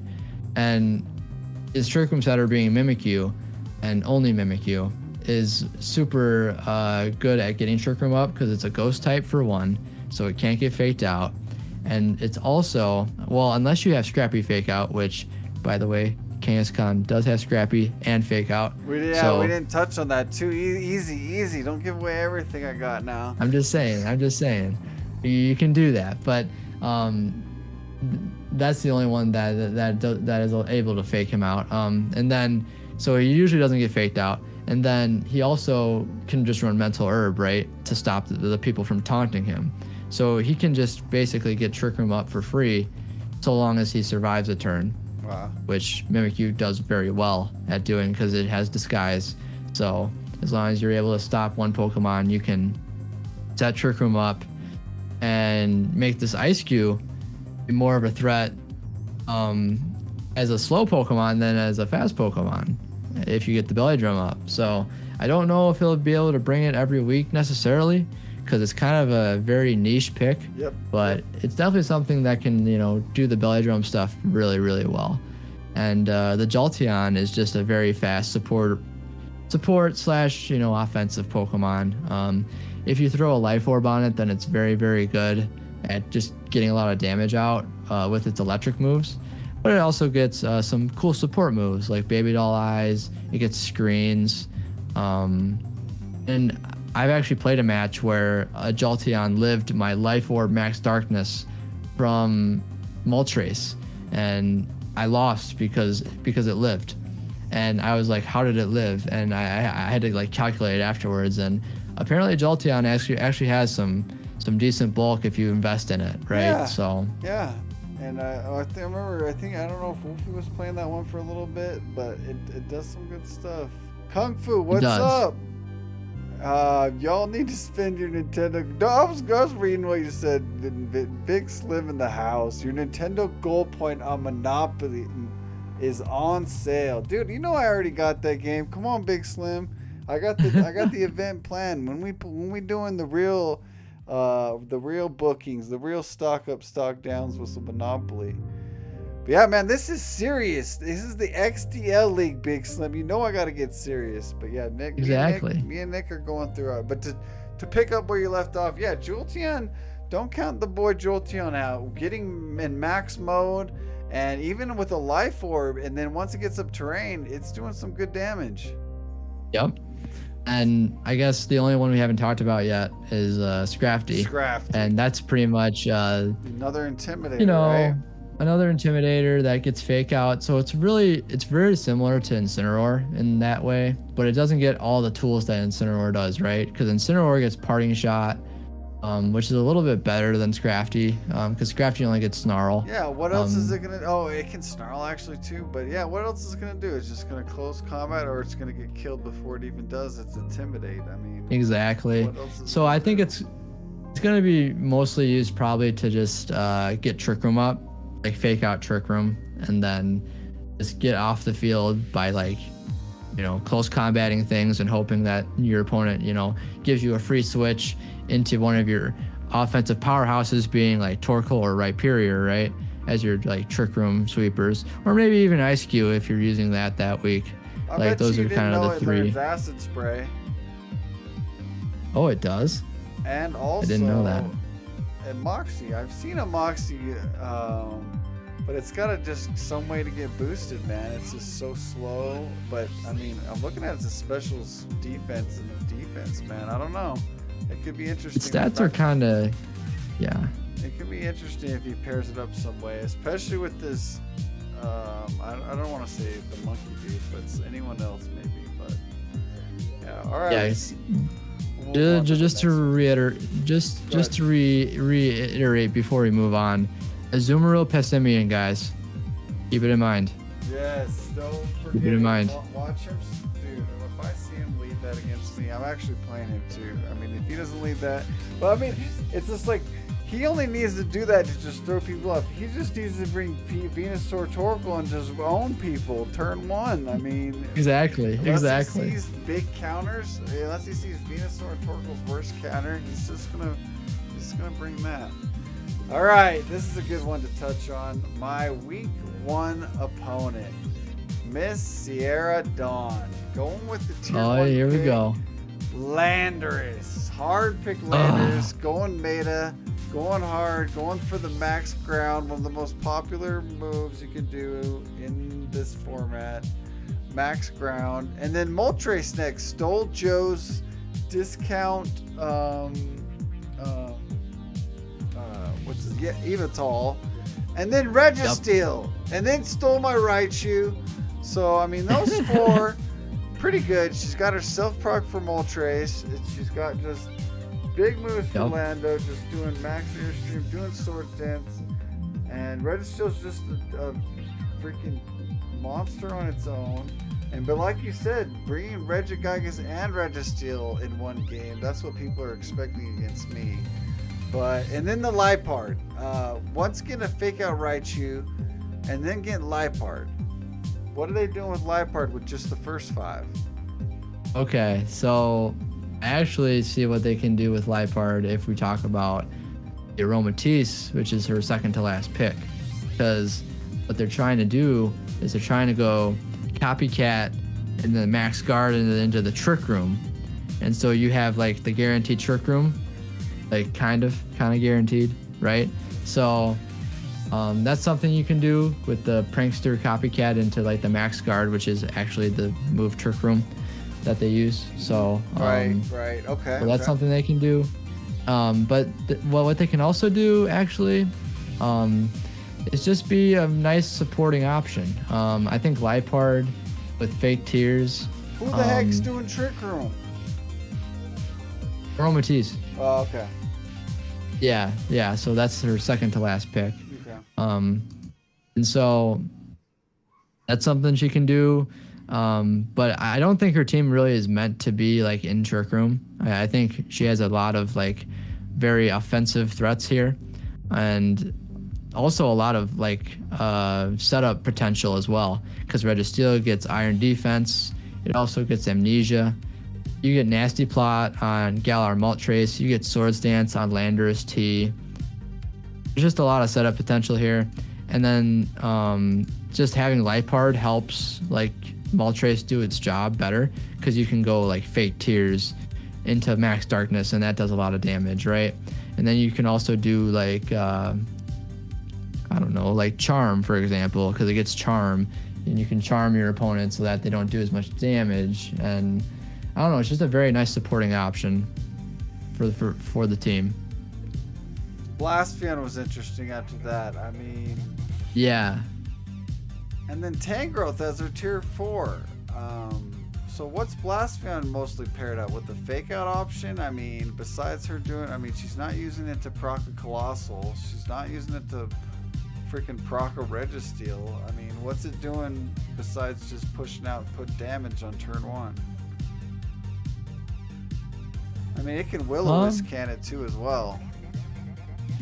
Yeah. So Blacephalon is kind of a more offensive Pokemon in general. It usually just, if you run it with Choice Scarf, you can get some really good big hits off like pretty early on in the game. We've seen it before with like Colossal next to it to just get the Steam Engine boost, not necessarily the Weakness Policy boost.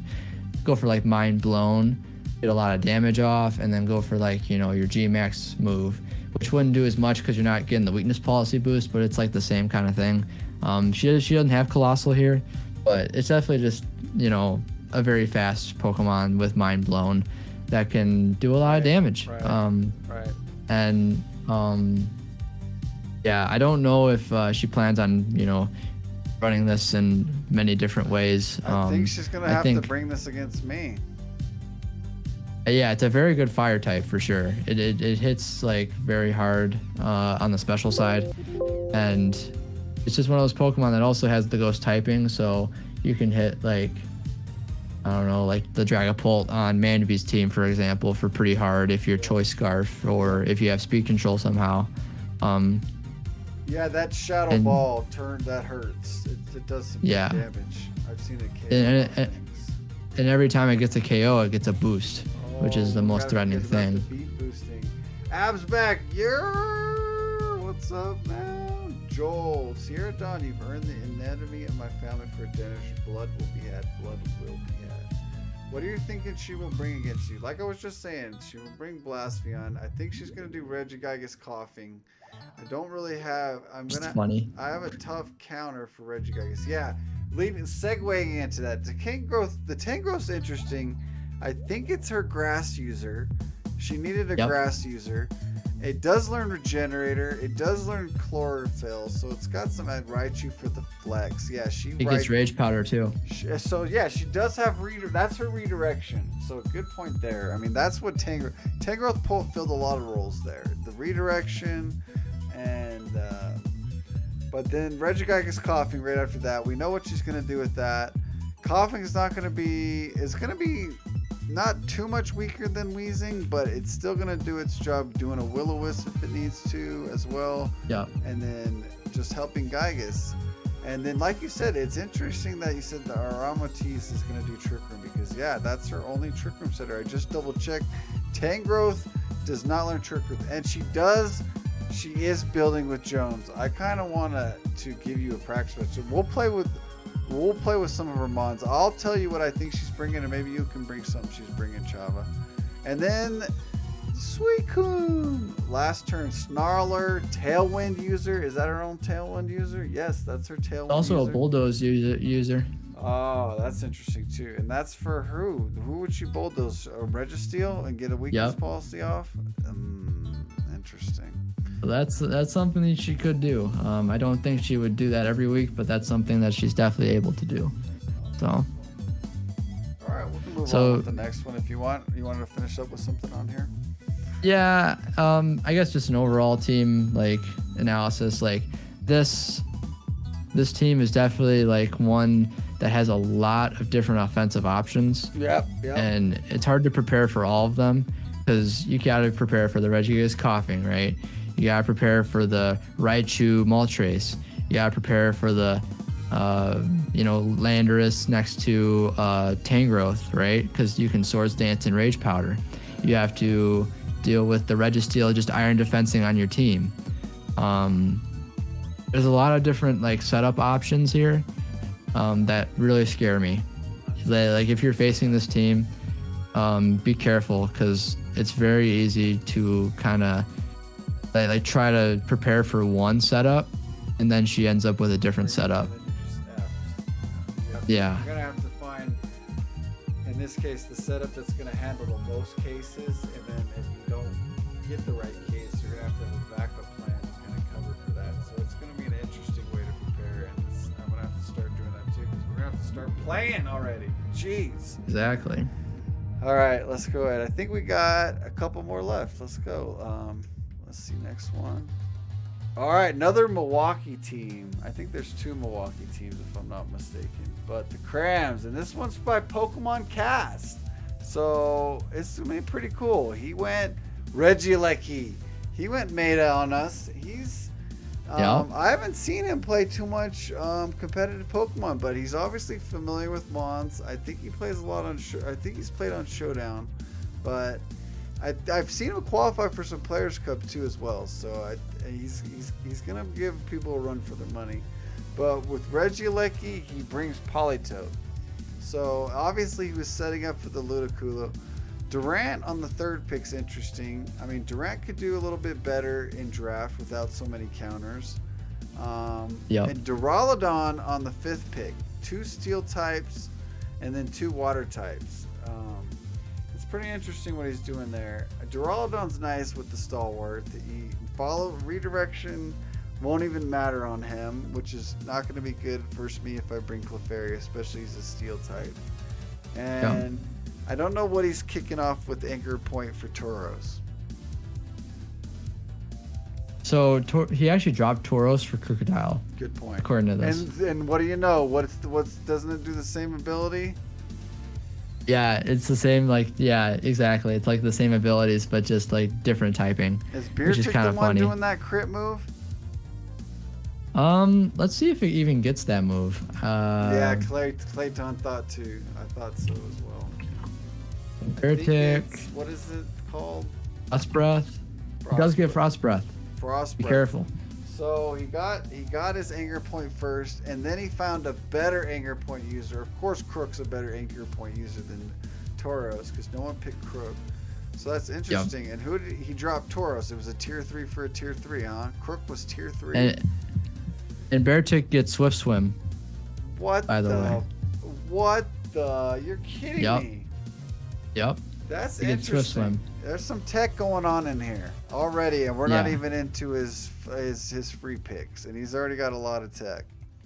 So he's got 2 Swift Swimmers, being Ludicolo and Beartick, and he has the Anger Point next to the Beartick for the Frost Breath into the max attack next to your own Crocodile. But then you also have the Durant, and the Durant is really interesting because it's just like Dracozolt in how it gets the hustle ability, and not many things can like switch in on it, right? Because it's got, most of the time you're going to be running Life Orb on this thing, or Focus Sash I've seen as well. It's definitely one of those Pokemon that you have to respect, because if you don't, it will sweep your team. Way to say it. You got to respect them, and you got to bring something forward. Otherwise, they could just walk through you on like the other mons we were talking about. They could just wipe the forward. And to just go off that, he's the only one with Regieleki in this league, so he doesn't even have to worry about facing Regieleki, which would normally just be able to like Electro Web him, because he has it. That's interesting. Yeah. That's what we love about draft leagues. There's only, you're only gonna see like 1 or 2 counters, and you just prepare it for the week. And then, yeah, as you said, he's got 3 Swift Swim users. That's Kingdra. Oh man. Kingdra, Beardick. So he loves water mons, it looks like. So, but then after his 3 water moves, he's got his Kingdra, his Politoed, his Ludicolo, and then he brings his Firemon Moltres, regular Moltres. Persian was interesting too. I think we talked maybe about picking up a lowland Persian, but it's a really bulky mon. It's get quash as well. I love that. And he finishes up with another. Oh no, it's Galarian. I was gonna say water user, but no, it's just the poison psychic, right? Yep, And that is correct. finishes up with that. So that looks like his he does Slowbill Galarian Lurch Trick Room, right? It does. It does. Yeah. That seems like his trick. He finished his last pick with his Trick Room answer, and it doesn't look like any of these mons can take advantage of that. No, I have a feeling this was a very last minute pick. I don't think he had a really good idea of that last pick because I don't see it favoring him. Like I know with other picks I kind of was able to like, you know, at least kind of show how maybe it's like, you know, supporting the cast somehow. But I think in this scenario, it's very hard to tell what he's trying to do with it. But you know, we'll see. Maybe he'll prove me wrong and he'll use it in some way that I've never seen before. But just based on how I've seen it before, basically does Trick Room. I think it might get imprisoned, so maybe he needed it for an imprison Trick Room option. That's cool. Okay. I can see that. But I think that's all I see it doing, to be honest. I don't see it doing a whole lot else. Maybe he gets Helping Hand. That'd be maybe something. Let's see here. I'm just gonna look it up just to see if he gets Helping Hand, because that actually might be something that he can do. That would make more sense for that pick. Does not get Helping Hand, so Interesting to see what he does with this against some Trick Room players like BattleRoom or even Jin with the P2 user. But I mean, that's gonna be. It's a good Trick Room Imprisoner, for sure. But the Alolan Persian gets Quash and Fake Out, which we talked about. Moltres is kind of nice because it's a fire type that can take advantage of the rain because it gets Hurricane. So you can Hurricane in the rain and feel pretty good. It's a good max Pokemon too, because normally on rain teams, they struggle to find a good way of having a fire type on their team. But I think Moltres is a good middle ground for rain teams to like both like have that fire type that they need, but also be able to like take advantage of the rain with the Hurricane, like I was saying. So cool.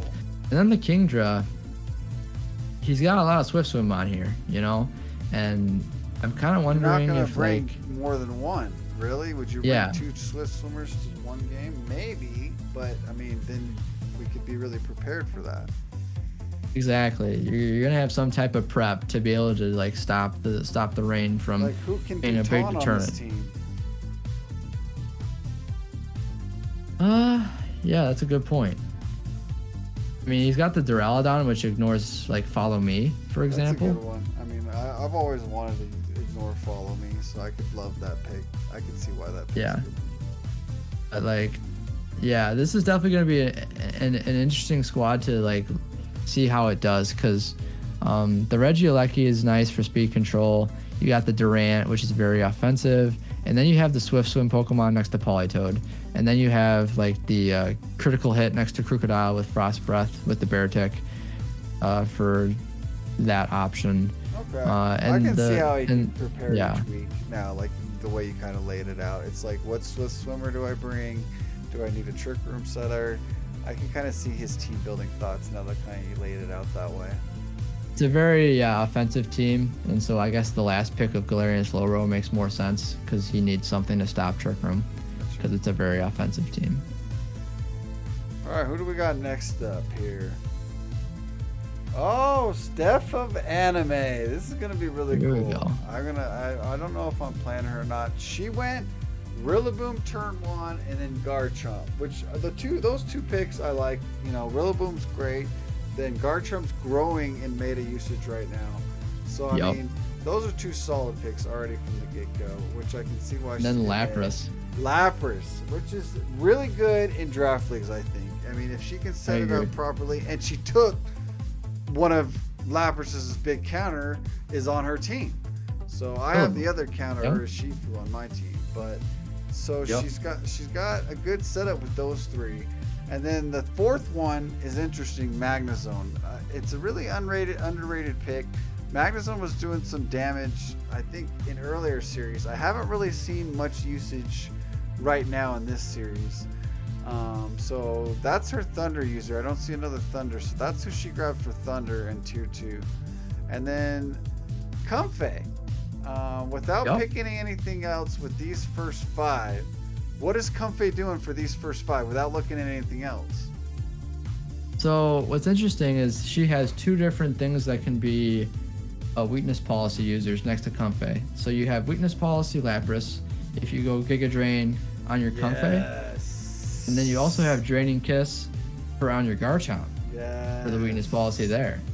So, and then you have Rillaboom on the same team as Comfey, which is super good because Floral Healing in Grassy Terrain does 75% healing. Helps up the heals. So that's really, really good. And then Magnezone in Grassy Terrain doesn't have to worry about Earthquake as much anymore, even though it's 4 times weak to ground. If your opponent's using Earthquake, for example, you don't have to really worry as much about it. And you also get some pretty good moves, like pretty sure it gets Iron Defense with Body Press. So that's something you can do, just kind of like Ferrothorn does, but just a little bit different. And it does get Iron Defense. I just wanted to confirm that. It does. So you can do Iron Defense, Body Press. Yep. And you can run Grassy Seed on Magnezone because you have Rillaboom on the same team, so you can get the defense boost initially coming in, and just go for the Body Press immediately and still do really good damage. Or you could just run, a standard Life Orb set on it, or even a weakness policy with Sturdy, so that if your opponent hits you with a super effective move, you live on 1 health, and then hit you back.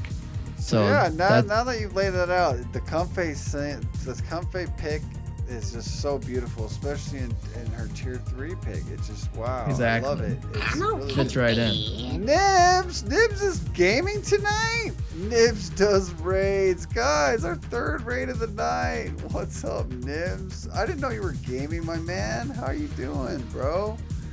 Hope you're good, man. Looks like you came through Spear, killed it this week.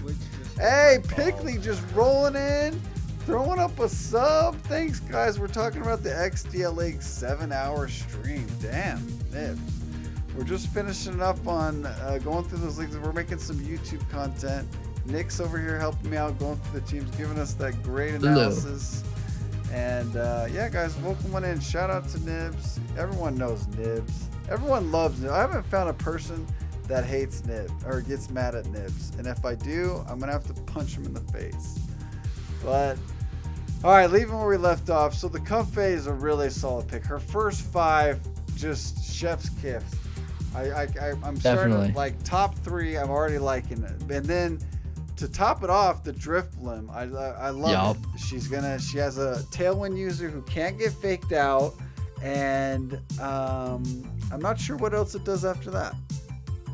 I know of one interesting thing it can do, which... Are you talking about this Sejun strat one back in the day? Get out of here. There is that strat, but there's also another strat where if you go... I'll punch him again, Pickley says. If you go Clear Smog, because Drifblim gets Clear Smog. Interesting. You go Clear Smog on your own Rillaboom, and since usually you go Grassy Seed on Drifblim so that you get the Unburn activated immediately. So your double speed, you go for a Clear Smog onto your own Rillaboom, and let's say your Rillaboom got intimidated that turn, right? Now your Intimidate is gone, and then your Weakness Policy activates, and your Rillaboom is now +2 attack, regardless of how the turn went prior to that.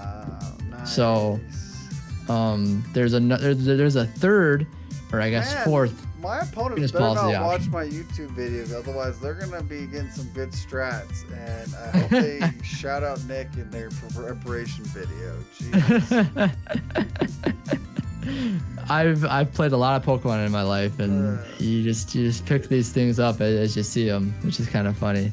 But Drifblim also is a good Hypnosis user because it gets double speed. Hypnosis. I haven't seen some Hypnosis Drifblim. I love sleep, man, especially learning that this guy learns Hypnosis. So that's cool. I mean, that's her sleep user because no one else would learn sleep on this team.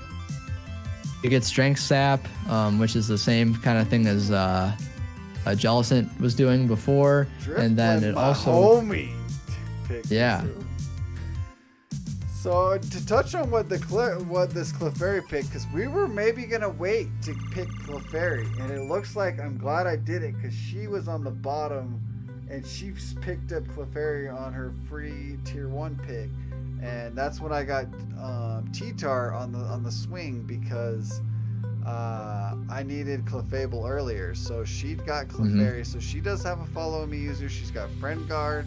So she's got that stuff, but I skipped the Psyglyph. I think all that's doing is another Tailwind, or what else does it do? I mean, I know it does some weird thing too as well.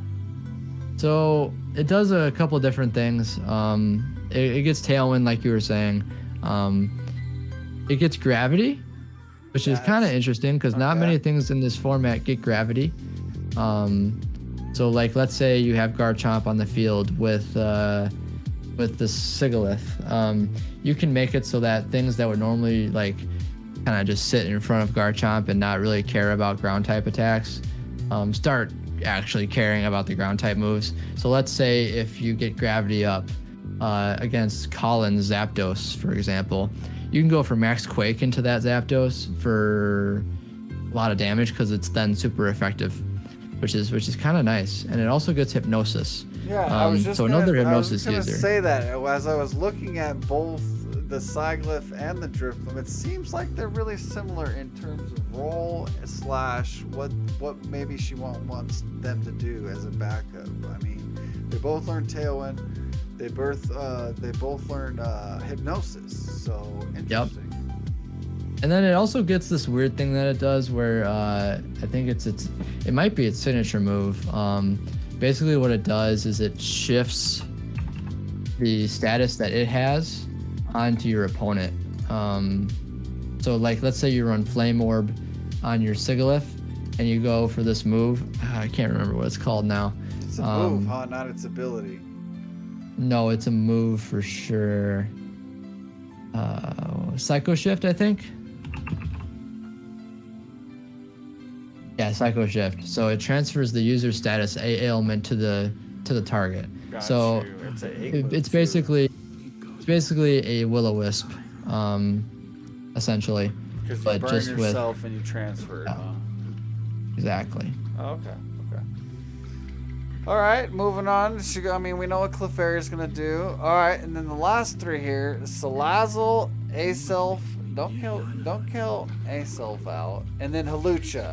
Hawlucha's a great pick. I could see that doing some great things.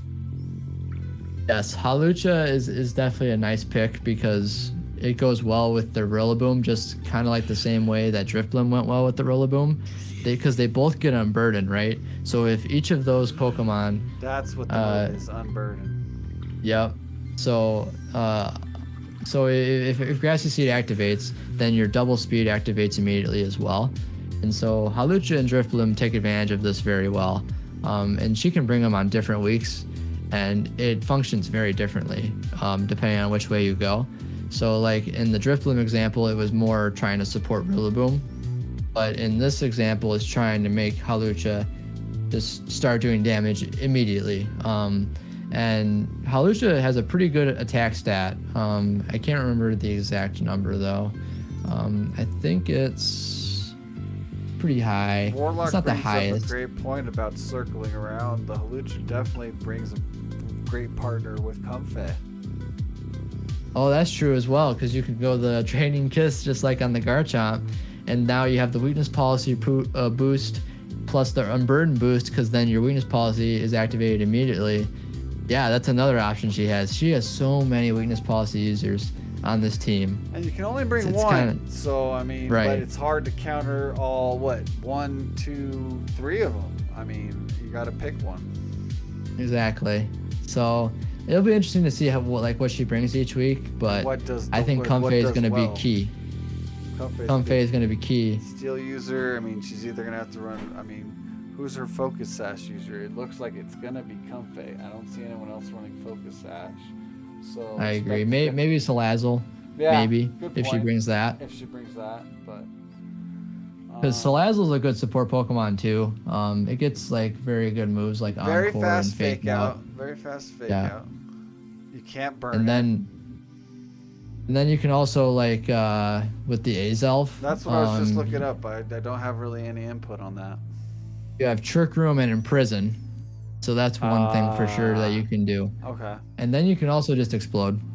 I've seen it just explode before. So that's another thing you can do, as well as I think it's pretty offensive. So you can go like Life Orb on it and do some pretty good damage actually with that. So don't count Azelf out I as was an saying offensive that. threat. Don't count it out. Don't be surprised if you see this being brought for more than a week. Nino! Hey, Infamous Chris, man. All right. What's up, Infamous Chris? Last but not least, Pokey Alex. And Pokey Alex was, I think, mid playing Victory Road while I think he got top 4 or top 8.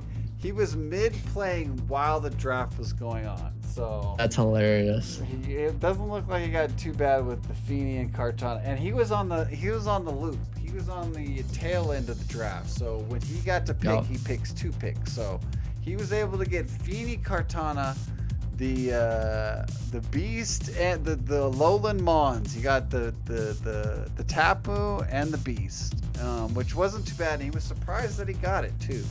But then coming with Mudsdale, which is, I mean, it's not crazy good, but I mean, a player like him could really make it surprisingly good if you aren't prepared with it, like, you know, doing the swagger on it, or just doing the stamina boost and just being unbeatable to physical mons, and him bringing in Zapdos, Galarian to cover for Intimidate too after that. I mean, those 4, I like just looking at just in compromise, just like putting it in parts. So Feeney, Kartana, Mudsdale, Galarian, Zapdos. With those 4, I mean, they seem like in like 4 different categories, like the way he's setting up there. Yeah, the one thing that kind of goes together here is actually the Feeney Kartana. That's what he was kind of saying too. Yeah, you can go Soak, the Choice Scarf Finny, onto your opponent, and then go for the big grass move with Kartana. And that can do some huge damage if you're not prepared for it. Throw Choice Scarf on it, is that what you said too? Yeah, Choice Scarf Finny with Soak. So just make sure you're prepared for that, because it's definitely something that I've seen even him do in the past. Which were great in draft leagues too as well. Yeah. So there's that. There's also just, Finny being Finny, right? You can call Mind in your face. 3 basically times in just a row and just game over. sit on the field. And sweep in the end game, because he's got so many call Mind boosts up that you can't take it down. And that's kind of like the 2 different avenues I see that Finny going. Maybe he'll throw in some other showstoppers in there, like I think it might get Iron Defense, which could be interesting some weeks. And then just bringing out Misty Terrain for your Pokemon so that they can't get burned is really, really nice, especially for Kartana, Mudsdale. Good point. You know. And then Galarian Zapdos, I like the coaching strategy that might be going on here. You can go coaching next to your Mudsdale or Kartana, and pretty much be in a pretty good spot. I mean, Zapdos kind of does a lot of like the stuff that we've seen it do before. You know, it has Defiant, so it can be an offensive threat on its own. You can throw an Assault Vest, a Life Orb, Focus Sash, a Choice Scarf on it, depending on what set you're going with, right? Joe UX9, you missed when we talked about your team, man. We're just finishing up. Yeah. Welcome to the YouTube video. Go ahead, sorry to interrupt. Oh no, you're good. So yeah, the Zapdos here is very interesting. It can do a lot of different things, but at the same time, we've kind of seen it do those things before. So I don't know how surprising he's going to make it. But it doesn't necessarily have to be surprising for it to be good, right? It can just, do what it does and do it well. And then going back to Mudsdale, I guess, you know, it's a good ground type. It's a very solid one. And if you let it get too many defense boosts, it can just live through anything. Crazy. Especially with like a physical based team. But exactly. after those 4, we got Vikavolt, like, and I mean, I've seen this do well earlier before tournaments closed down in like an real life tournament, but Umbreon after that is going to be solid. Kiara played great on stream yesterday. Hope all is well.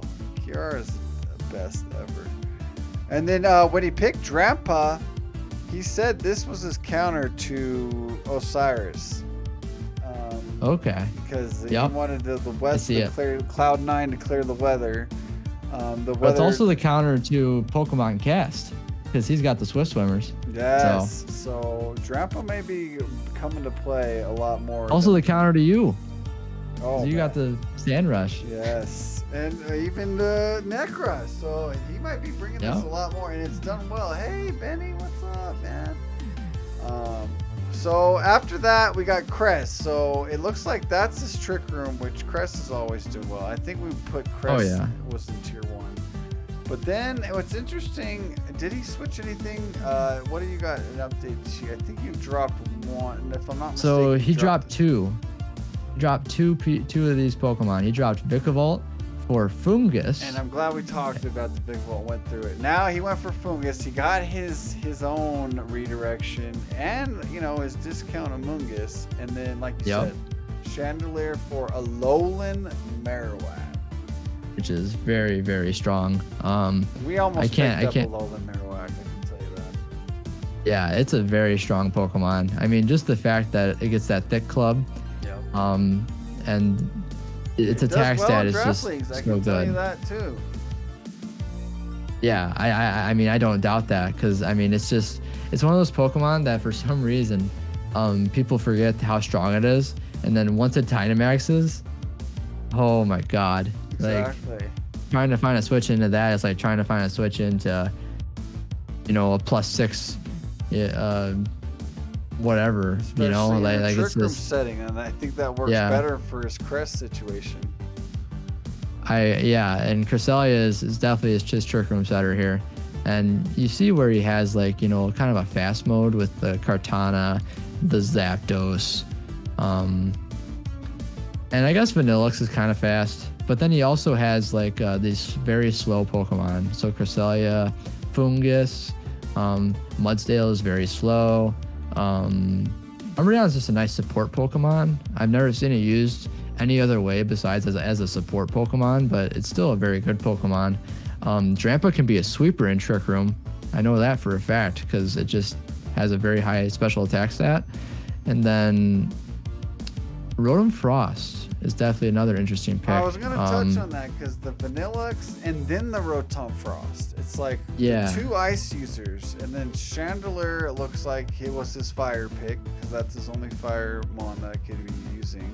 Then he switched it to a Alolan Marowak, right? Oh, thank you. I keep saying, looking at the sheep. So yeah, the Alolan Marowak was his fire pick, but the 2 ice picks there. I think that's maybe a scare tactic. So like if you have like Vanillix and Rotom Frost, you're probably assuming just Blizzard spam, right?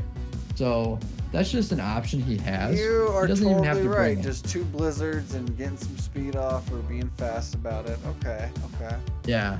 He doesn't even necessarily have to bring it, but it's just something to be aware of. I've seen because it. He must have seen that tack and grabbed it up and picked it up because he could see some people really suffering towards that if they're not prepared. Exactly. So, I mean, if some teams just don't have like a good switch into ice, you could just Blizzard the whole team, you know? So I can definitely see that being an option. And we already talked about how he has a Trick Room option here. He's got just a very fast mode with the Kartana and the Zapdos here. And yeah, I think PokeAlex is going to do well in this league. I really do. Because, I mean, he's just got some solid Pokemon. Yeah, he's not and some solid strategies. Player, he's played a lot of different, strategies. And well, after going through them all, again, shout out to, Joe, man, with the XDL League. It's going to be a lot of fun, man. this video was a lot of fun making too. But I think after going through all the teams, I mean, just skimmer through. After seeing StephOfAnime, and then what was the other one? And AshtonCox's team, I just really see the synergy through all the mons. I see how they can use it, and I see the planning too behind it. I still think out of all those, I think those are my favorite two, and I just think they stand out too the most towards me. And I'm gonna be watching them and making sure I can counter them properly. But overall, yeah, you kind of feel the same sentiment, or is there any other teams standing out to you that we went through? So I still look back at the Osiris team. Yeah. Oh, and I can't count them out too, right? I mean, I know they just got some meta picks, but yeah, go ahead.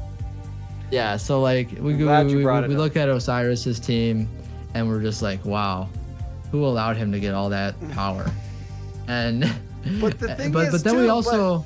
I mean, go ahead. I'll touch it after. Yeah, I was just gonna say, and like touching back to what you said, StephOfAnime's team is actually really, really solid. I can see her going like super far in the league, so long as her play is up, right? Because she just has a lot of options here. I mean, I really like the looks of her team, and I also like the looks of Ashton's team, because it kind of resembles the same as like what StephOfAnime's has, where it's just got a lot of options, you know, and I really like it. And I don't know, there's just so many like good teams, I guess, in this whole draft, and it's really hard to pick for me who's gonna really win, because I feel like any of one of these players could win if they just play at the level that I know that each and every one of them can play at, right? So I give credit to all the coaches for like just being able to put together these teams, and you know, being able to just go through them today. And I don't know, it's just been really, really, really interesting to see what people have been able to put together, and hopefully we can see some really good battles.